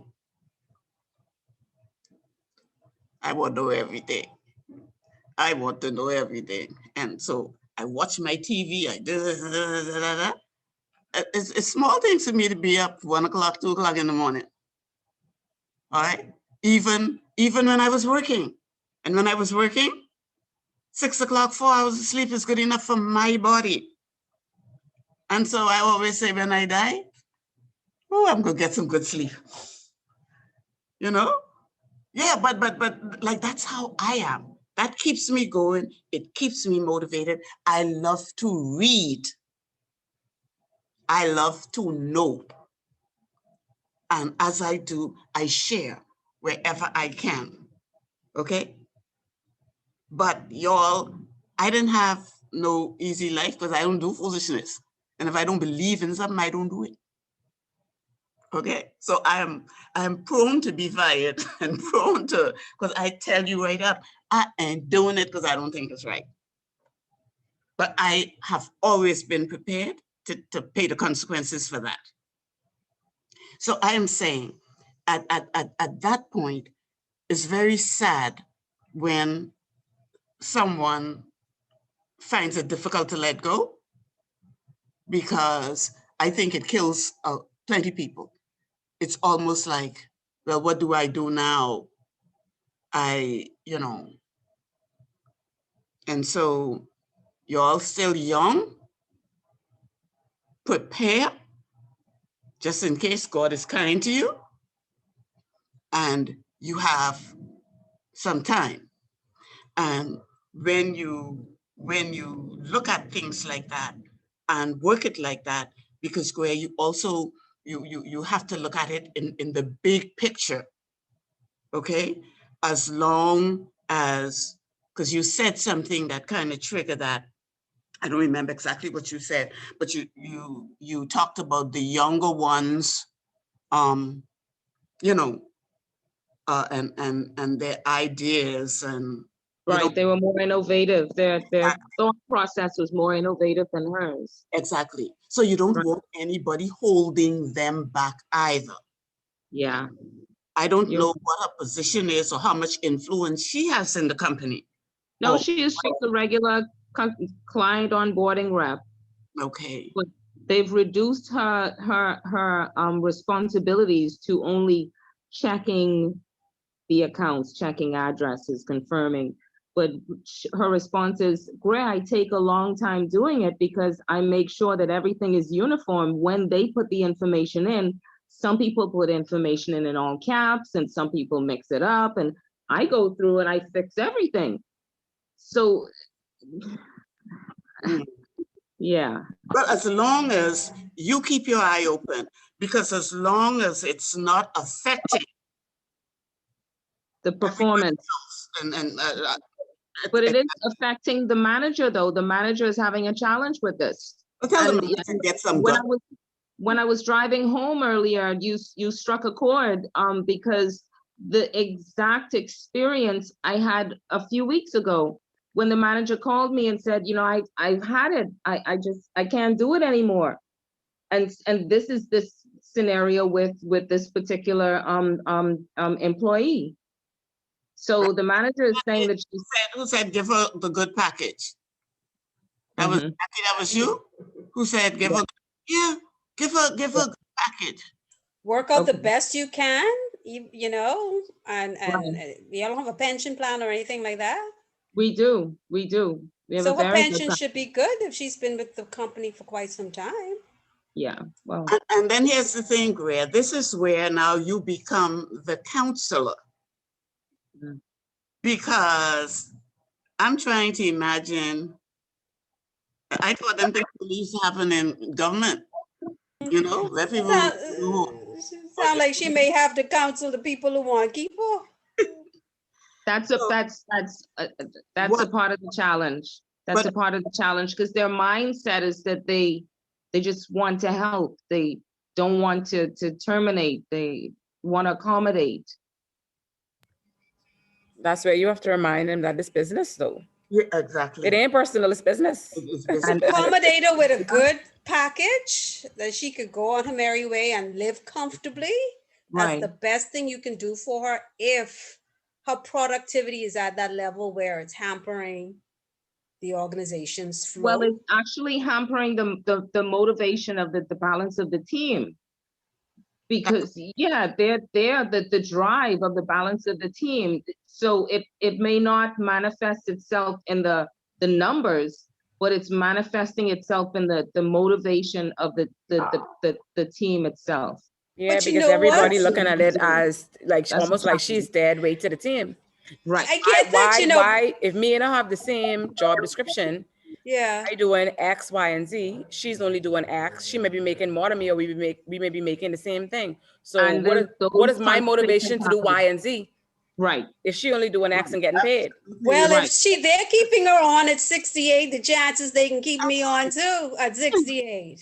Counselor, they better keep me on. Bridget, you with all them rich people. How you see this? Well, we actually, good night all. We actually had a lady, a janitress. She was 68 as well, a couple months ago, and she didn't want to leave. I know. So my boss took her aside, and she's like, "Come, Bridget, you come talk to her." And she starts saying how she have to work. Her daughter's not working, and she got to take care of the bills in the house. I'm like, but you're to the age where you have to depend on her, not her on you anymore. I said, you have to encourage your daughter to go and get a job to make it easier on you. And we offered her a good package, and we told her that we'll pay her insurance for 6 months. She was happy about that, and gave her her pension, and she said, okay, all right, I'll go home then. Yeah, but see, now that is where the skill of counseling that took you all half an hour to give me that word. That's where the skill of counseling becomes so important, because you could possibly sit with them. Because I think if you hadn't talked to her in that kind of way and kind of, you know, showed her, and then she would have had a hard time. And so sometimes the way you handle talking to me, the employee who needs the counsel, will help me. You see? Because, and it's the same sort of thing where eventually, because, you know, your company can't be stifled for a person. I am glad to see you all have heart and compassion and all that, but you can't be, like Manning said earlier, you can't be foolhardy. You still have a company that you have to run. But these are the real issues of HR that people, need to sort out and talk about. And, I always say anybody could go read a book. But these are some of the real issues. And so one of the things that HR could really do is HR can work with the manager, or even if you don't work with the manager, HR could actually do a policy that when that performance appraisal comes to you and you look over that, you have the opportunity there and then. Because like I say, managers don't do very good at human management. They do good at things management, operations. But HR has lots of opportunities to be very valuable, because now HR could look at, okay, all of the performance appraisals that I would be familiar with has something down at the bottom where you set, where expectations are set for, where the employee is going to go in terms of what they're going to do, how they're going to develop, and all of that. HR can use things like that to actually have them call the employee in and find out, how they're doing. And by doing that, I have spoken with and counseled many employees on the common sense of buying a piece of property, on the common sense of saving to pay down for a house. I'm sorry, but I just had this conversation before I left work this evening, and this is the reason I left so late, because one of the young men at the office announced to us that he's about to get married. And I was working on some pension forms, and he came into my office for a different reason. But I asked him, I said, why aren't you, a part of the pension scheme? He says, well, I really didn't need it. I said, but you have to think, because now you're getting married and you have children on the way. This is called a nest egg. You really have to now change the way you think about your approach to life in general.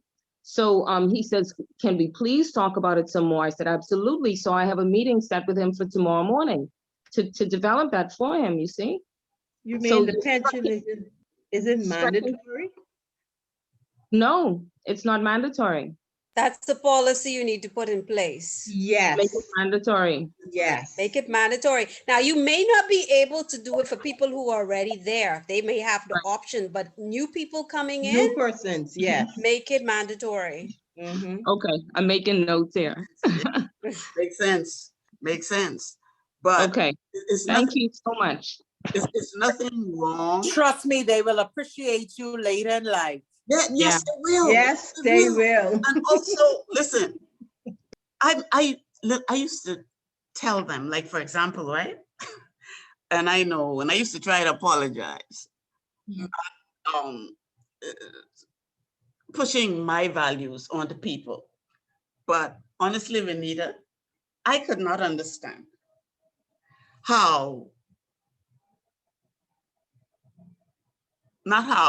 but why someone who makes a low salary, say somebody who makes $500-600 a week. I'm not saying that's a low salary, but I couldn't understand why they would want to go out and buy the most expensive bags.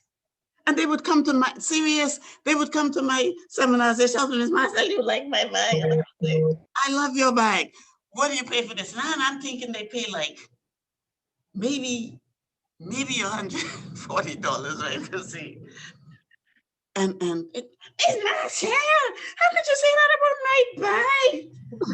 I said, well, what you pay for this bag? Miss Marcel, this is Louis Vuitton. this is a Coach or a Louis or whatever. Right. Like MK. $500 and $600. Okay. And I tell you, they dress it up, and I used to tell them straight and plain, are you all crazy? Okay. So, and I give them chance to talk, because I think this is how you learn. And so, and then they would say, and I'd say, well, why don't you invest in your in a piece of property and something like that? And they'd say, but Miss Marcel, you can't even afford property. And I'm like, no, you can't afford property when you're going to pay $500-$600 for a bag. How you going to afford property when you want the most expensive shoes, the best everything, blah, blah, blah, blah, blah. Okay, so I used to tease them. See, when y'all buy a bag like that, I buy block and sand. And right now, when I'm out in public, somebody would say, hey, Miss Marcel, you finished the house you was building yet from I tell them, That's what we need right in this there, but Bahama land, financial counseling. yeah. And it has to start, or should start, from primary school. Amen. I'm an advocate for that. So whoever wants to join me, I had approached the Minister of Education, and he turned me down. But that is what we have to do. As a matter of fact, Why did he do that? The first thing they do is I got buy a car. Yes, I got my CFP from BIFS, just so you guys know. I'm a certified financial planner. I did my studies through BIFS as well. Right. Okay. Adina, I didn't see you or hear you all night. You wanted to say something? I spoke. No. Yeah, what you have to share with us? No, I didn't say anything. Oh, no, I saw your square lit up green. So I thought you were going to say something. Okay. Yeah, but the thing is, you see, at the end of the day,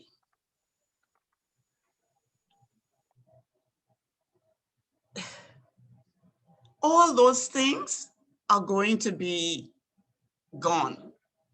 At the end of the day, if the Lord should give you some years, what do you have?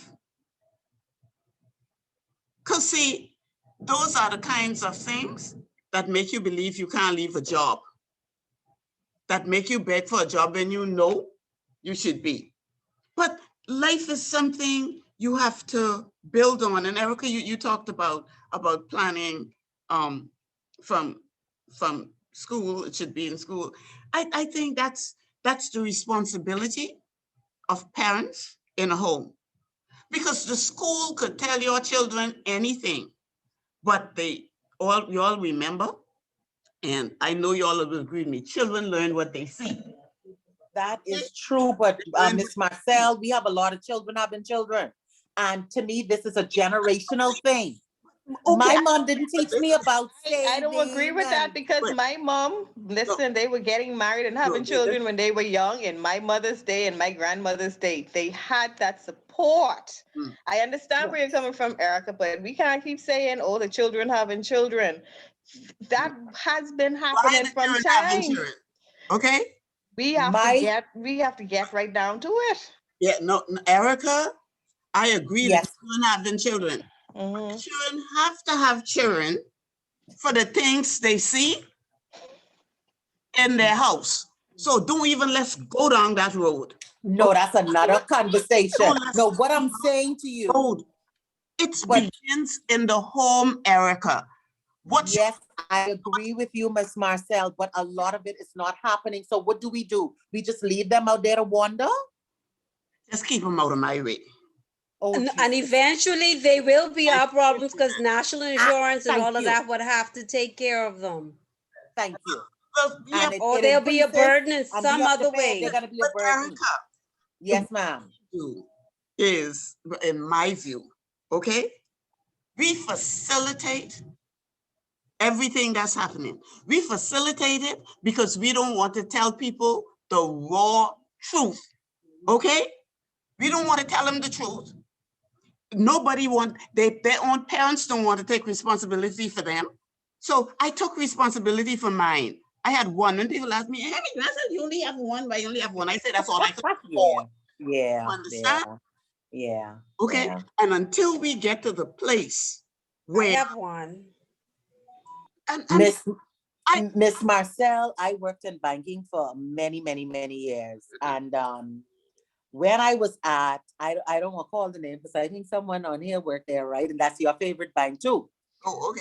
I would fill in. I was always in operations, but I was asked to fill in lending.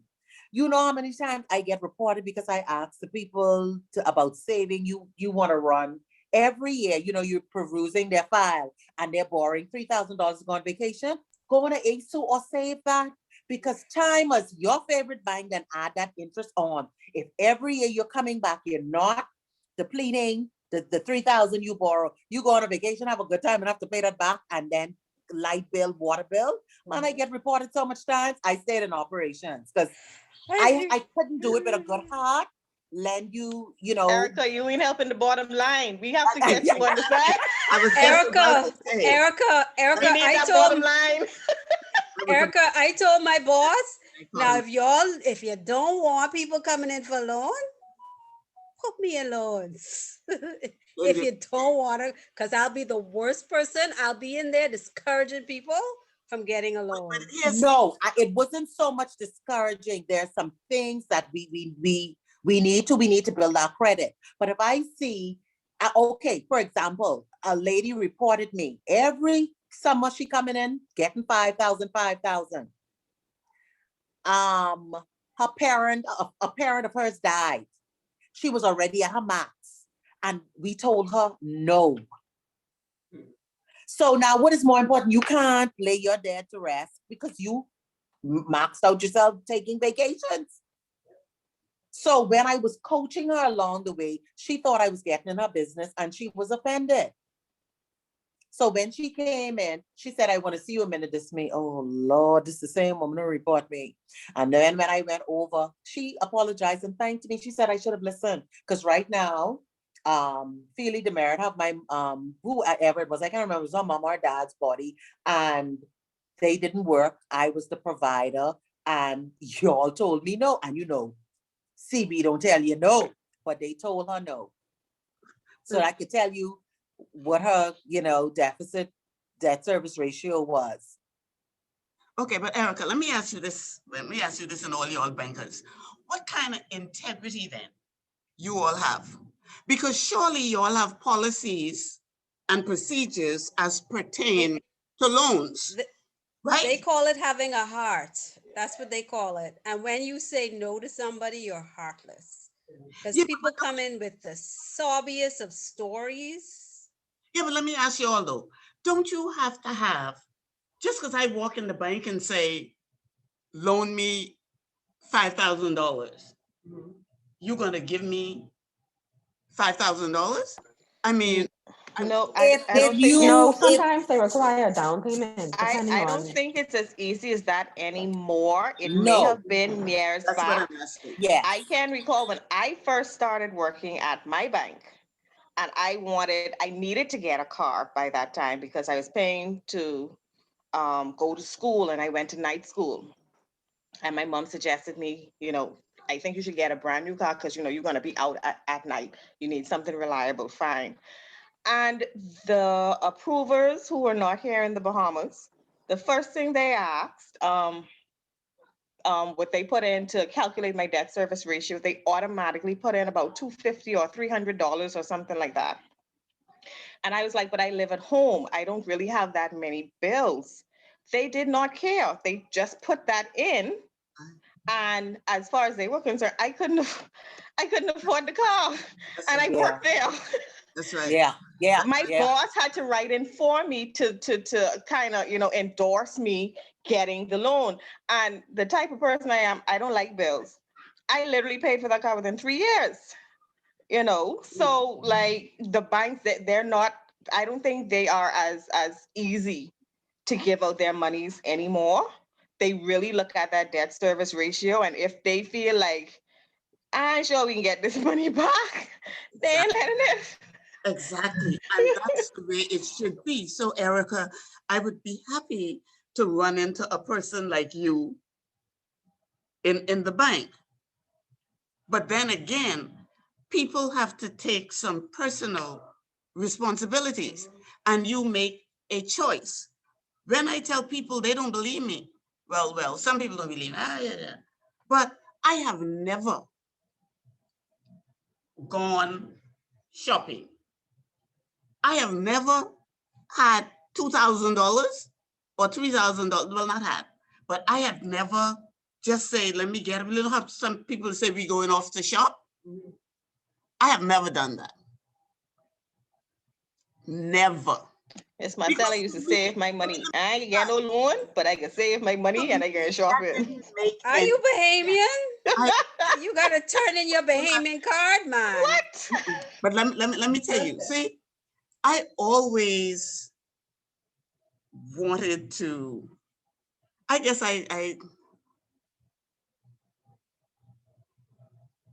when I came from Cat Island, my aunt I stayed with in Nassau, she worked for some white people in Village Road, right off Village Road, Tuckaway. Like I said, I don't mind saying it, the Grams. I learned so much from these people. I learned how they live, okay? The Grams, the wife was a Davil, sister and auntie and them to Townsend, to Furniture Plus and all of that. But I learned some lessons from these people. You know, like how us people, we vested in the best car, the all kind of clothes. We love clothes and we love to eat, okay? And I don't mind people liking to eat, but go to the food store, buy some grocery and go cook, okay? Not Kentucky kind of eat and Wendy's some kind of eat and all them kind of eat, cook. I learned from them and I watched something. I watched these people, where they spend, what they spent on and blah, blah, blah. I lived on Market Street and John Road. You don't know where that is? Heart of the ghetto. Market Street and John Road, right on the corner there. The homestead is still there. One peach building with an old tin and roof, look like it's dropping down. I live there. I live amongst people who smoke weed, cocaine, end up in jail, all kind of things. And I say, God, if you hold my hand, I will not be like this. Will not.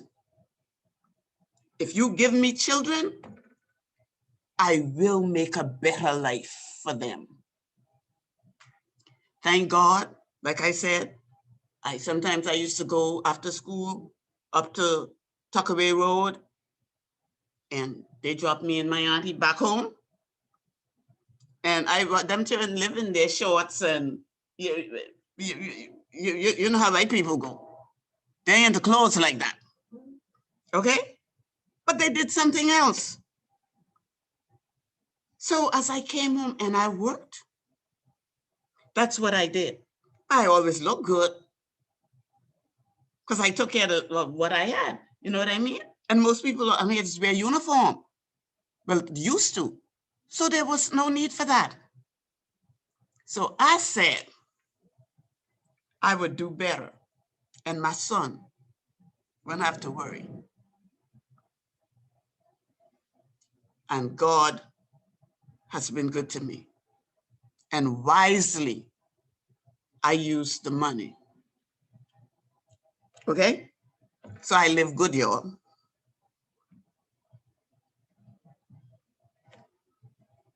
And I'm just saying we could do it.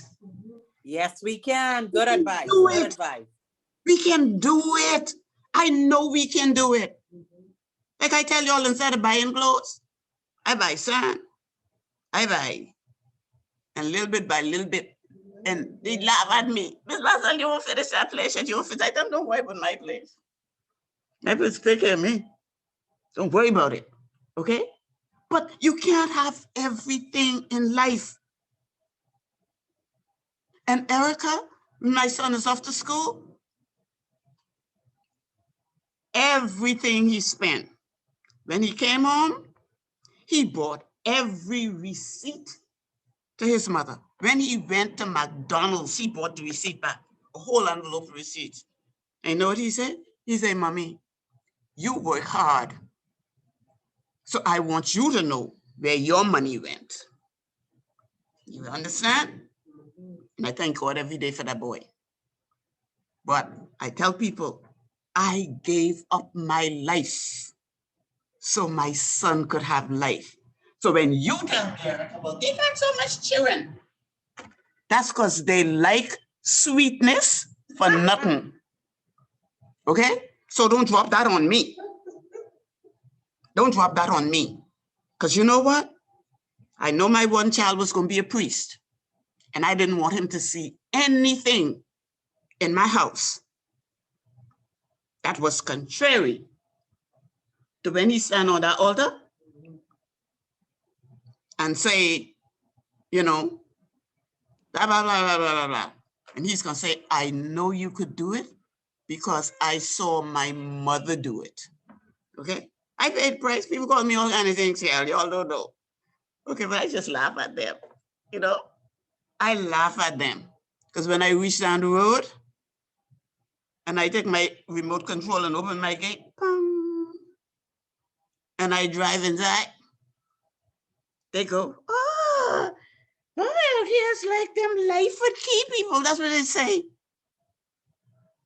I say, oh, here's what, you know, so I made, you could do the same thing. Renita, you could do the same thing. Everybody could do the same thing, but you can't do it all. And you can't have it all, okay? And how you could do certain things with 7 little children, you can't. And you got one. So you gotta make up your mind in life, what kind of life you want. And when you're young like that, all y'all look like babies, okay? So make up your mind the kind of life you're going to have. It's gonna make you a better person, okay? And I ain't ashamed of nothing in my life. It's gonna make you a better counselor because you're going to be able to listen and understand people. And Erica don't mind if they say you shouldn't do them kind of things. Some people need to hear that because at the end of the day, if they want to take out the loan, they can take it out. It don't matter what you say, as long as the bank lend them. Because the bank should do their due diligence to know when you are taking a risk in lending somebody some money. Know your customer. Okay, know your customer. And that was something I remember when they came up with it. To me, it was so, well, I figure when you only have a little bit of money, right? I mean literally a little bit. And you go in the bank all the time and they know you, but still it didn't make a difference. But I love things like that. I love when they say, you got to show this, you got to do that, you got to do that. Because it shows that you're doing what you're supposed to do. And that's where policies and procedures become important. But I also know you have some people with small integrities who work in these places who, if they look at you and they don't like you, they make your life hell. Okay? Because some of them think you borrowing their money. Okay? And they have a problem to lend you because they don't figure she thinks she's gonna get this, whether or not you could pay for it. But all those are the kinds of things that happens in an organization, just like it happens in a community on the outside. But at the end of the day, Erica, the key is people need to be held personally accountable for their life. I see some, I call them kids, Okay, they don't work. They live home with their parents. But their cell phone make my own look like a joke. Because they got the latest cell phone. All I want is something that could send WhatsApp and message, and that's good enough for me. But they don't want that. So we make choices, but I think people like you all should lead other people, choose to influence other people in the right paths. And so in the workplace, right now, you're going to be facing some leadership challenges, I believe, okay? And on your session 6, and you know you're always supposed to go through these things when you get home. But some of the challenges, I believe, is like the changing values about work. And an example of that is people are getting discouraged. And so don't expect them to be all excited, and motivated unless you could help them do it, okay? I don't know. COVID has done something, because I've noticed it even did it to me. But it's almost like it has put a dullness over, you know, it's hard to, you gotta push to really be motivated to do things. So that's a challenge you're gonna have. The next challenge is change, you know, and all the global influences. Like, it sometimes make my heart beat kind of fast when I realize, for example, the life, we had a really good life, you know. Tourism brought us a good life. What's gonna happen if this thing continues to go on and on and on, and we can't get our tourism back? It's going to affect our entire society, because we ain't gonna have nothing to come to the bank to borrow, because we can't pay back. Ms. Marcel, this may be a good time for us to look at an alternate industry. We know it's not banking. Tourism has failed us over and over again. Yeah. So let's look to farming. But we have to re-diversify ourselves for these changes. Erica, we've been saying, let's look and let's do these things for the longest while. Who gonna do it? Who Bahamian, you know? I think it's going to get to the point where you have no choice, though, because we There can't are a feed lot of ourselves. Bahamians who want to farm. There are a lot of Bahamians. There are a lot of Bahamians. Who have like backyard farms. I say put some of those prisoners to work as well. I got chickens. No, Yeah, you have to. let me say this to you. There is a huge difference, okay, to backyard farming than farming for sustainability or for society. They're two completely different things. So, okay? That is true, but there are some people who within their backyard would love to expand, but the property, where they're going to go to get it in order to expand. And then there are people who really genuinely want to farm, and they're just now starting to, I guess, put some kind of small business plan in the works for these farmers. I'm going to say again. Or so I'm told. Backyard farming is a completely different thing. Backyard farming is like growing flowers, except you don't eat flowers, okay? I just picked my 2-hand pigeon peas off my pigeon peas tree, boiled them yesterday, and as a matter of fact, I can cook my little peas, green peas and rice thing Sunday. When you, it's a whole different thing. I get excited. I had a little tomato plant. It had 2 tomatoes on it and that kind of thing. It's a whole different thing farming in your yard than farming to feed a nation. We have had a problem for a long while with Bahamian, let me call it the laboring class. They scared of hard work. They scared of the sun. They ain't into working hard. Now, I don't know, you know, farming, you don't have to go chop down the bush and burn the bush, but it still requires manual labor. Okay? You'd be surprised at what you can do if you don't have a choice but to. And the way we are going with this pandemic, Yeah, but we've been something gotta give. for a year, and let me tell you what they've been doing. I don't know if y'all has watched the news, but they've been going down the back of cow pen in Carmichael and thieving all the man goat, chicken, pepper, everything the man was doing. Where y'all live? Y'all don't see these things, like, okay? We have a They be walking on the side of the road selling it. We have a problem with the labor market. You would stand a better chance of recruiting Haitians to come in. You know how Bahamians used to go on the contract years ago? Do a sort of contract with them, let them come in and do the work. Because you're not going to find Bahamians to do it, okay? Girl, I remember being in the House of Assembly and people coming to me, threatening me when I try to find jobs for their children. Not in government, because they all won't go sit down in government. But Atlantis was doing construction. We had to hook up with the construction manager. Girl, you know how them women, especially them mothers, tell me off? How dare me want to send their child out to work in the sun and all sorts of things. These same children didn't even have one BJC as I sit here.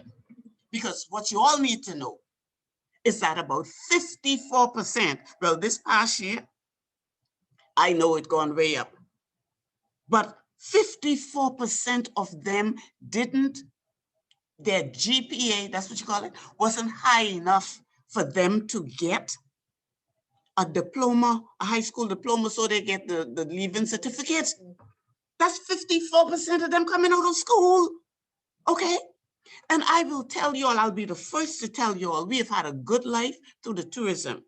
And this hotel business, you could make plenty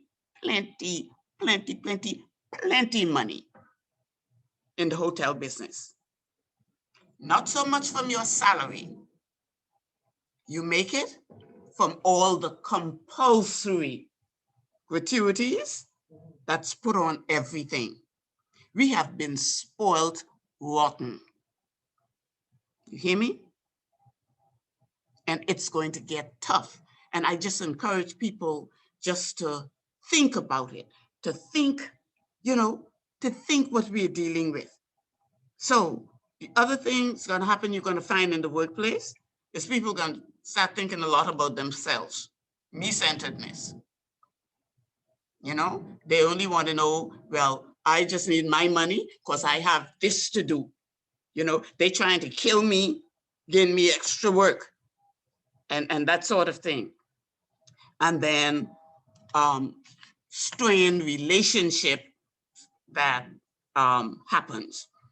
Then I talked about team, like the HR being a team, the department, and then being a team with other managers. And I just give you a little checklist of some other things and asking you to sharpen your saw and set some goals and objectives for your HR department and some ideas on how you can guide your employees' performance. Okay, and those are just things that I want you to think about, because in these last few minutes, because of the importance of counseling and correction and discipline in an organization, I wanted you to look at that session 5, at that homework. And remember, you're not getting any more homework now because you're supposed to be working on your paper. Don't give me no 1-page, 2-page thing. The way that paper, and I said earlier, is worded is for you to capture everything that you have learned and put it in an organization. And that could be any organization. Bridget, you come here late because you know I had something to say. Your paper was good. There you, I like to see y'all when I talk to y'all. There you go in the corner. It was good. It was good. But don't give me an A and then the next paper give me a B. How you expect me to take that? When y'all give me an A, yeah, that Lorraine. The next paper got to be an A. When you give me an A, the next paper got to be an A, because all it means is that you, in my mind, slack off. But Bridget, I want to share something on this paper that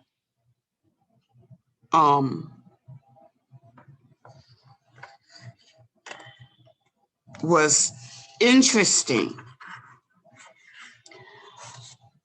I like the piece of research you did by Jonathan Yabut, or however you say his name. However, what you didn't do, you just sort of copied what he did without explaining what Maslow was trying to say. And that cost you, okay? But the way I think the others might get something out of this, the way he put his at the very bottom for the psychological needs, he put compensation. And the questions asked, I thought were interesting. So I thought this was a really interesting portrayal. Am I getting paid the right salary and benefits vis-a-vis what I contribute? And I'm going through this because I really think these are some of the things that goes through an employee's mind, okay? At that level, all they want to know they're making enough money to pay their rent and go grocery shopping and stuff like that. And then the next rung up, safety, he calls it tools. And the question asked was, am I provided with the right office environment, the right equipment and training to get my job done? And I'm sharing this because I remember talking last time about the 3 reasons why employees don't do what they're supposed to do. Y'all remember that? They don't know how, someone or something keeps them from it, or they just don't want to. And then the next one was love and belonging. And he called that relationship. And the question was, he asked was, do I have people who care for my personal growth and career, my personal and career growth? Then for esteem, he has relationship. Recognition. Does this organization recognize my hard work and contributions? And then the top of the level itself, actualization. The question was, how can I share what I know or what I have with others so that they can also grow in the organization? And I think it was great to find that. I've never seen that broken down like that. So of course I would like to keep a copy of that.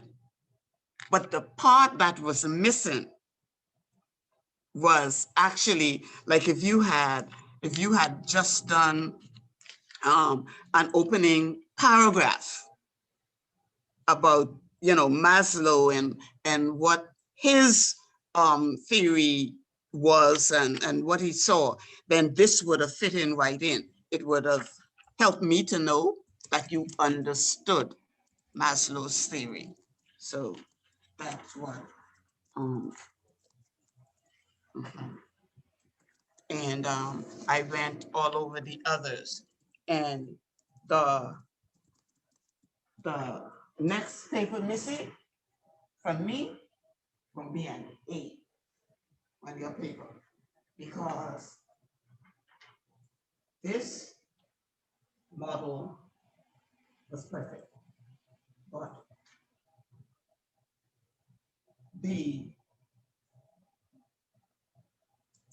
it's like, you sure you don't know?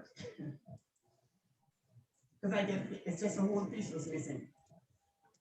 It was just a whole piece was missing, you know? You still did the B, but you missed, you'll see what I wrote. Okay? You missed the whole piece. So so I want to see some well, I'm very pleased with that. Okay, but give me some A's and A pluses on that homework paper, because that's a big chunk. That's a great big chunk of your grade. I don't think you have to worry. Miss Marcel, we can't hear you. Oh, sorry. You don't have to worry about like I was just saying, I'm not giving you any homework these weeks, because I expect you to be getting your information to do your term paper, because that main paper, that one paper is 25% of your whole 100. In class is 30. So that's 55% you could kill right there. And then homework makes up 45%. And like I said, y'all been doing some great work. And so if I can have 2 volunteers, just 2 volunteers, because I really want to see what you all think of that session 5 homework. Session 5, week 5. This is about you HR dealing with a senior middle manager. Now this person is already to you. So you are dealing with a senior middle manager who has exceptional skills and competencies in her area of expertise. And I want to hear from Adina and Eugenia on this one. She is high performing individual, but she is also an alcoholic. Approximately 90% of the time, she manages her addiction. However, occasionally, her condition becomes obvious in the workplace. She is a model employee in every other way, a valued, well-liked member of the team, and has been employed for approximately 3 years. Her manager does not want to recommend termination and has asked for your guidance and assistance in dealing with this situation. So the 2 questions are, how will you deal with this situation? And what course of action will you recommend to be taken? I'll go first. Yes, okay. First, I would call her in for a meeting. Try to have a conversation with her first, not going straight into what the issue is, but try to get her comfortable first for her to open up. And then eventually bring it to attention that she's been having some issues on the job in regards to alcoholism.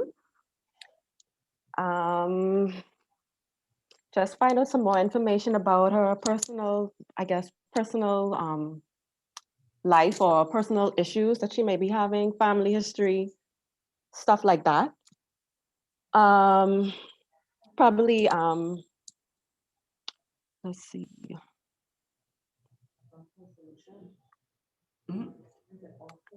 Probably give her some coping mechanisms, I guess, she can do to cope with the alcoholism.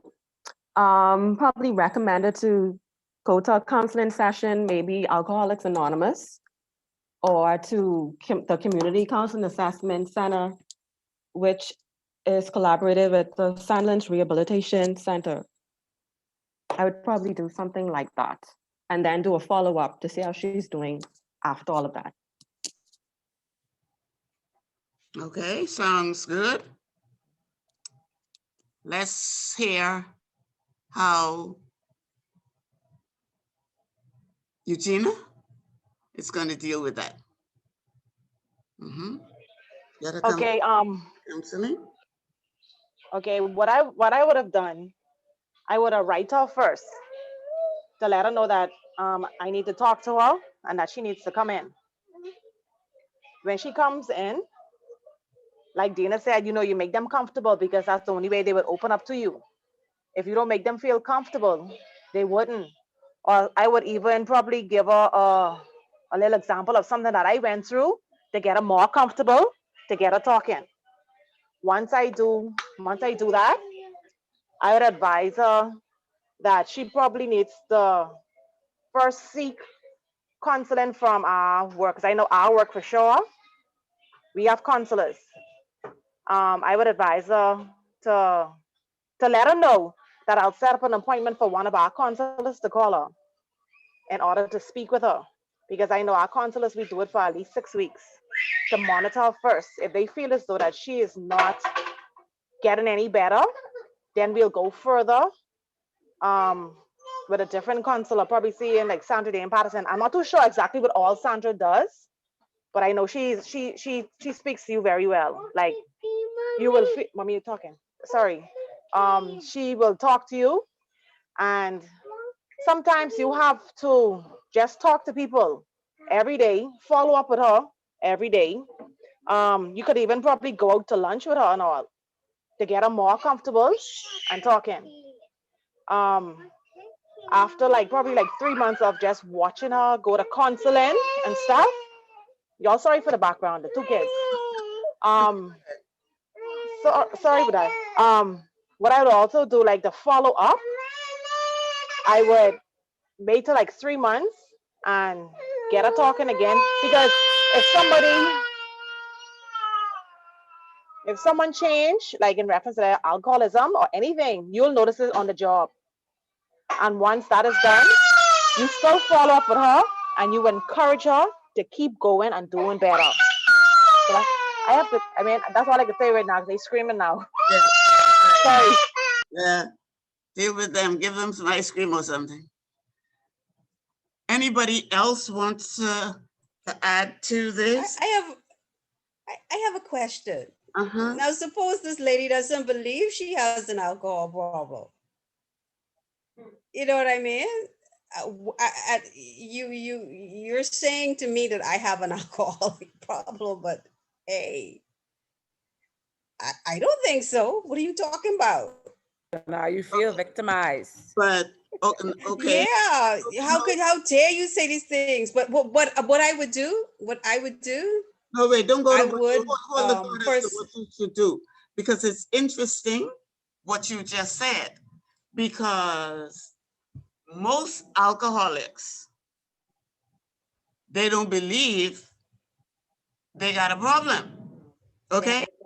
But they would admit that they would admit that, well, oh, I take a few drinks or I drink, but I know alcoholic.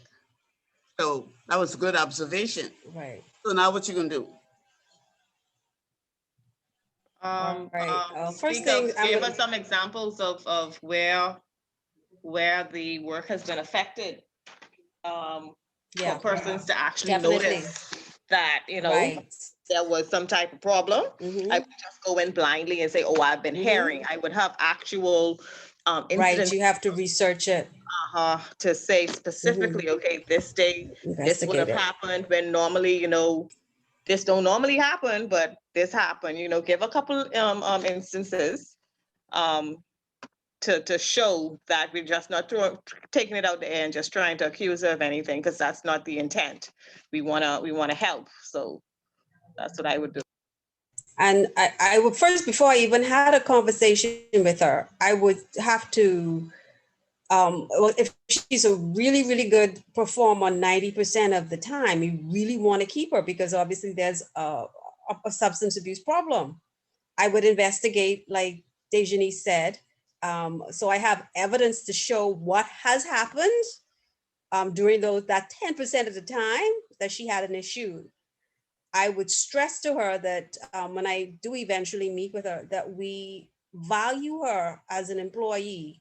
And we not only value the work that she does for the company, but we value her as a person. And we want to make sure that she's at her top of the top of the game 100% of the time. And by this time, I should have options for counseling sessions or places of treatment that she can go to.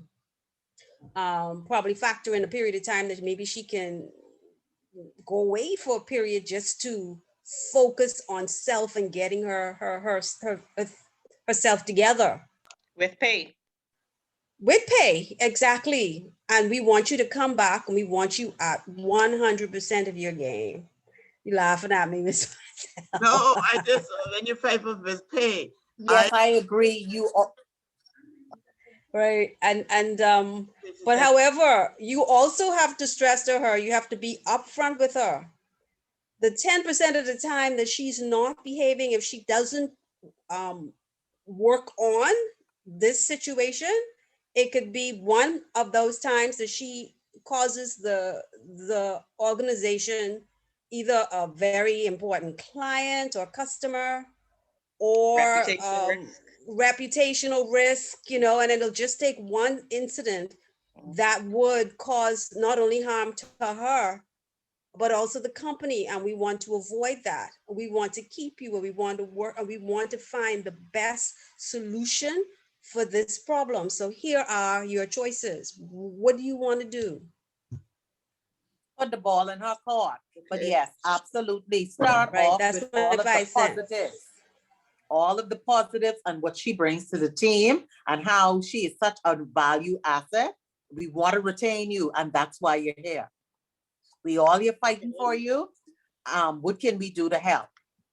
But like you said, she has to want to get the help as well. Okay. Well, I think you should get to the root of the problem. Why is she drinking so much? What's going on in her life?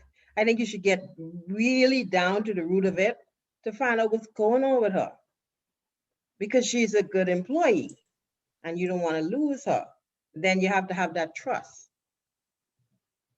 And she's good. I just think this is a fascinating thing. And it's a very real situation. This is very real. And I actually took this out of my situation at the agency. Brilliant woman. Okay? Understood my head. And I mean, she was a great, great, great, great, great help to me. And there are a couple of things that you all pointed out that makes absolute sense. First, well, I'll just go down. Somebody pointed out that the scenario said approximately 90% of the time she managed her addiction. Like,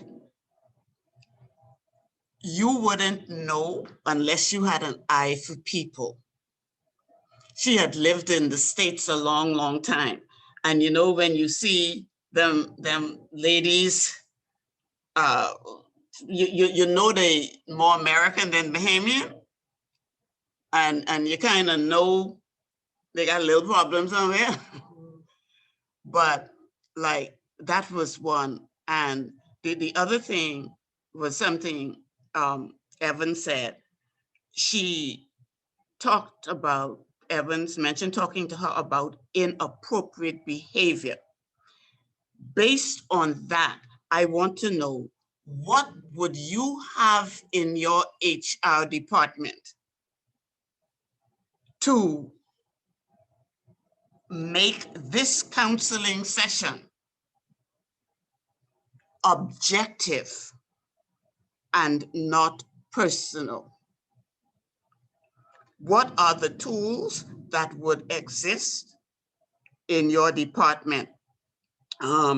Eugenia, I think, started talking about, or Dina, started talking about getting her comfortable, which is good.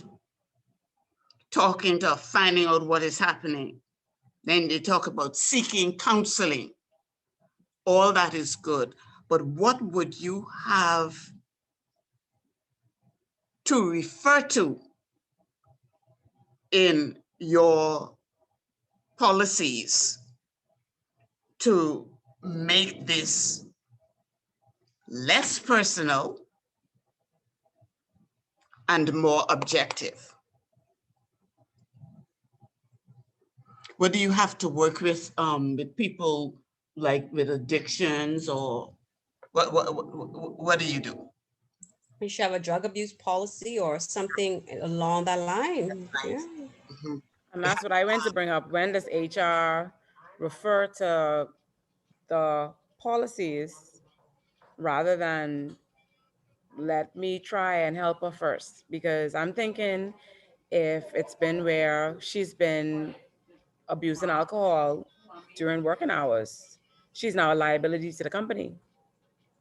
Because so many different things can happen. And I'm only talking like as it pertains to accidents, or maybe you're doing something incorrectly, but she becomes a liability to the company if she's not functioning at 100%. And that was one of the things that was a challenge, or yeah, for me, because the image that we were, or the branding of the agency that we were trying to make, sometimes I was very uncomfortable thinking, what if she out at fish fry, falling down all over, drunk, and it's a scary thing, because Reputation. yeah, I believe the company's reputation is at certain levels in an organization, like each of you represent your organization, and what you do on the outside matters. And it's all of those things. I'm glad to see that your hearts are open and much more compassionate than when we started. You all had me scared, but we did those things for her. We sent her to counseling. Them things cost plenty money, and but it didn't work. But again, when we talk about your leadership and how you can influence people, she really tried, because I let her know how valuable she was. And, and she went to some of our best and most expensive, what you call them? People like Dr. Timmy and Dr. Allen and all of them. And psychologists. Psychologists. Yeah. And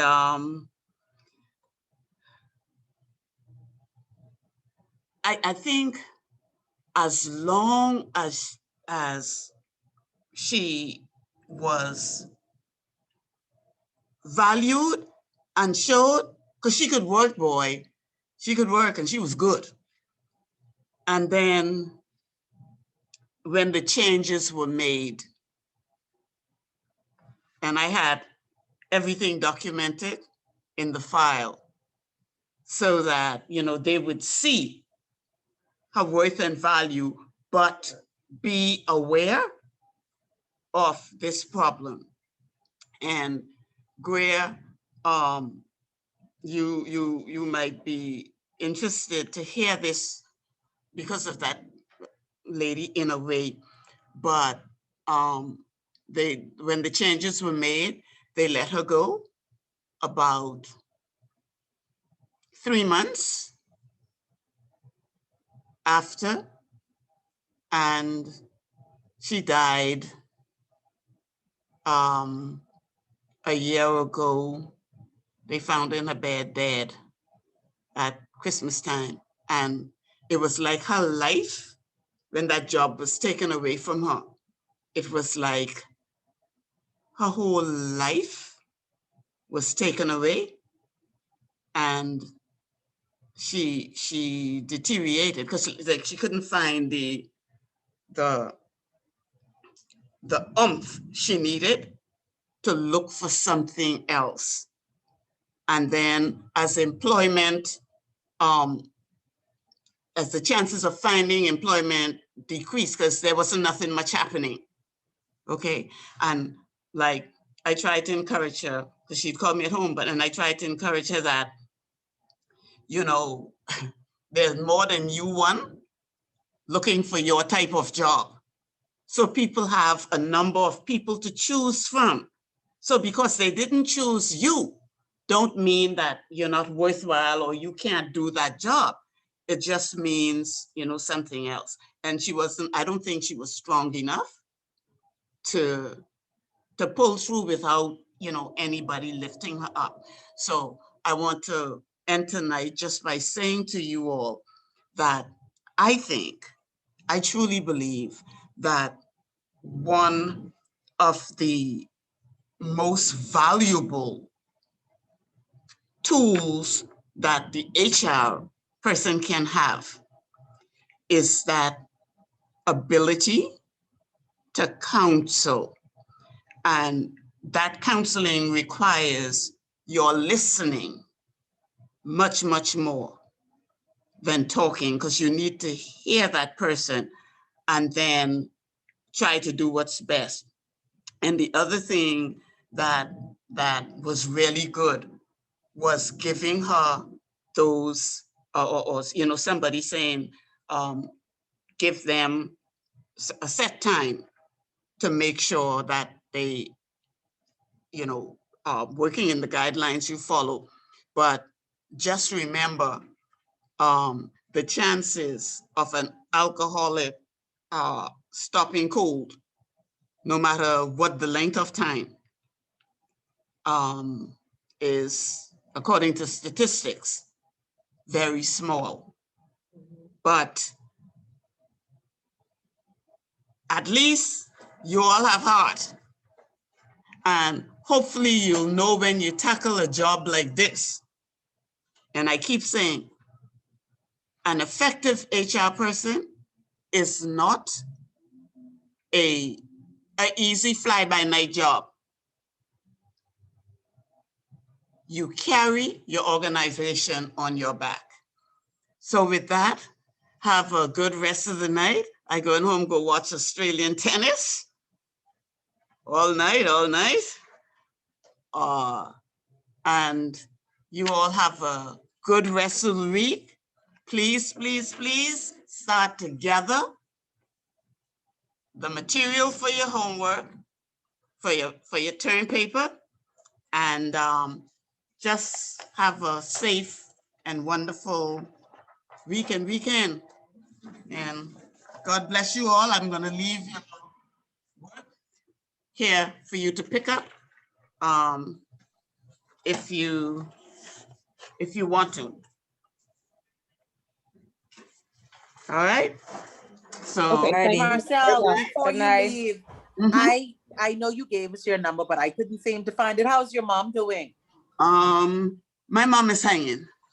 Good. Okay. Good. She's making the best of life. Okay. If God Okay. spares her life for the next 2 months, she'll be 100. Oh, wow. Mhm. Wow. Oh, That's wow. awesome. Wow. Yeah. And so I pray God gives her that. yes. Yes. So she'll be 100. Yeah, wow. Mhm. Well, God bless. Good night, ladies. Prayer Good call. night. Good evening, Good night, all. everybody. Good night. Bye. Everyone. Bye-bye. Okay. Okay. Take care. You too. Be safe. Yeah, that's good.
You shut down already?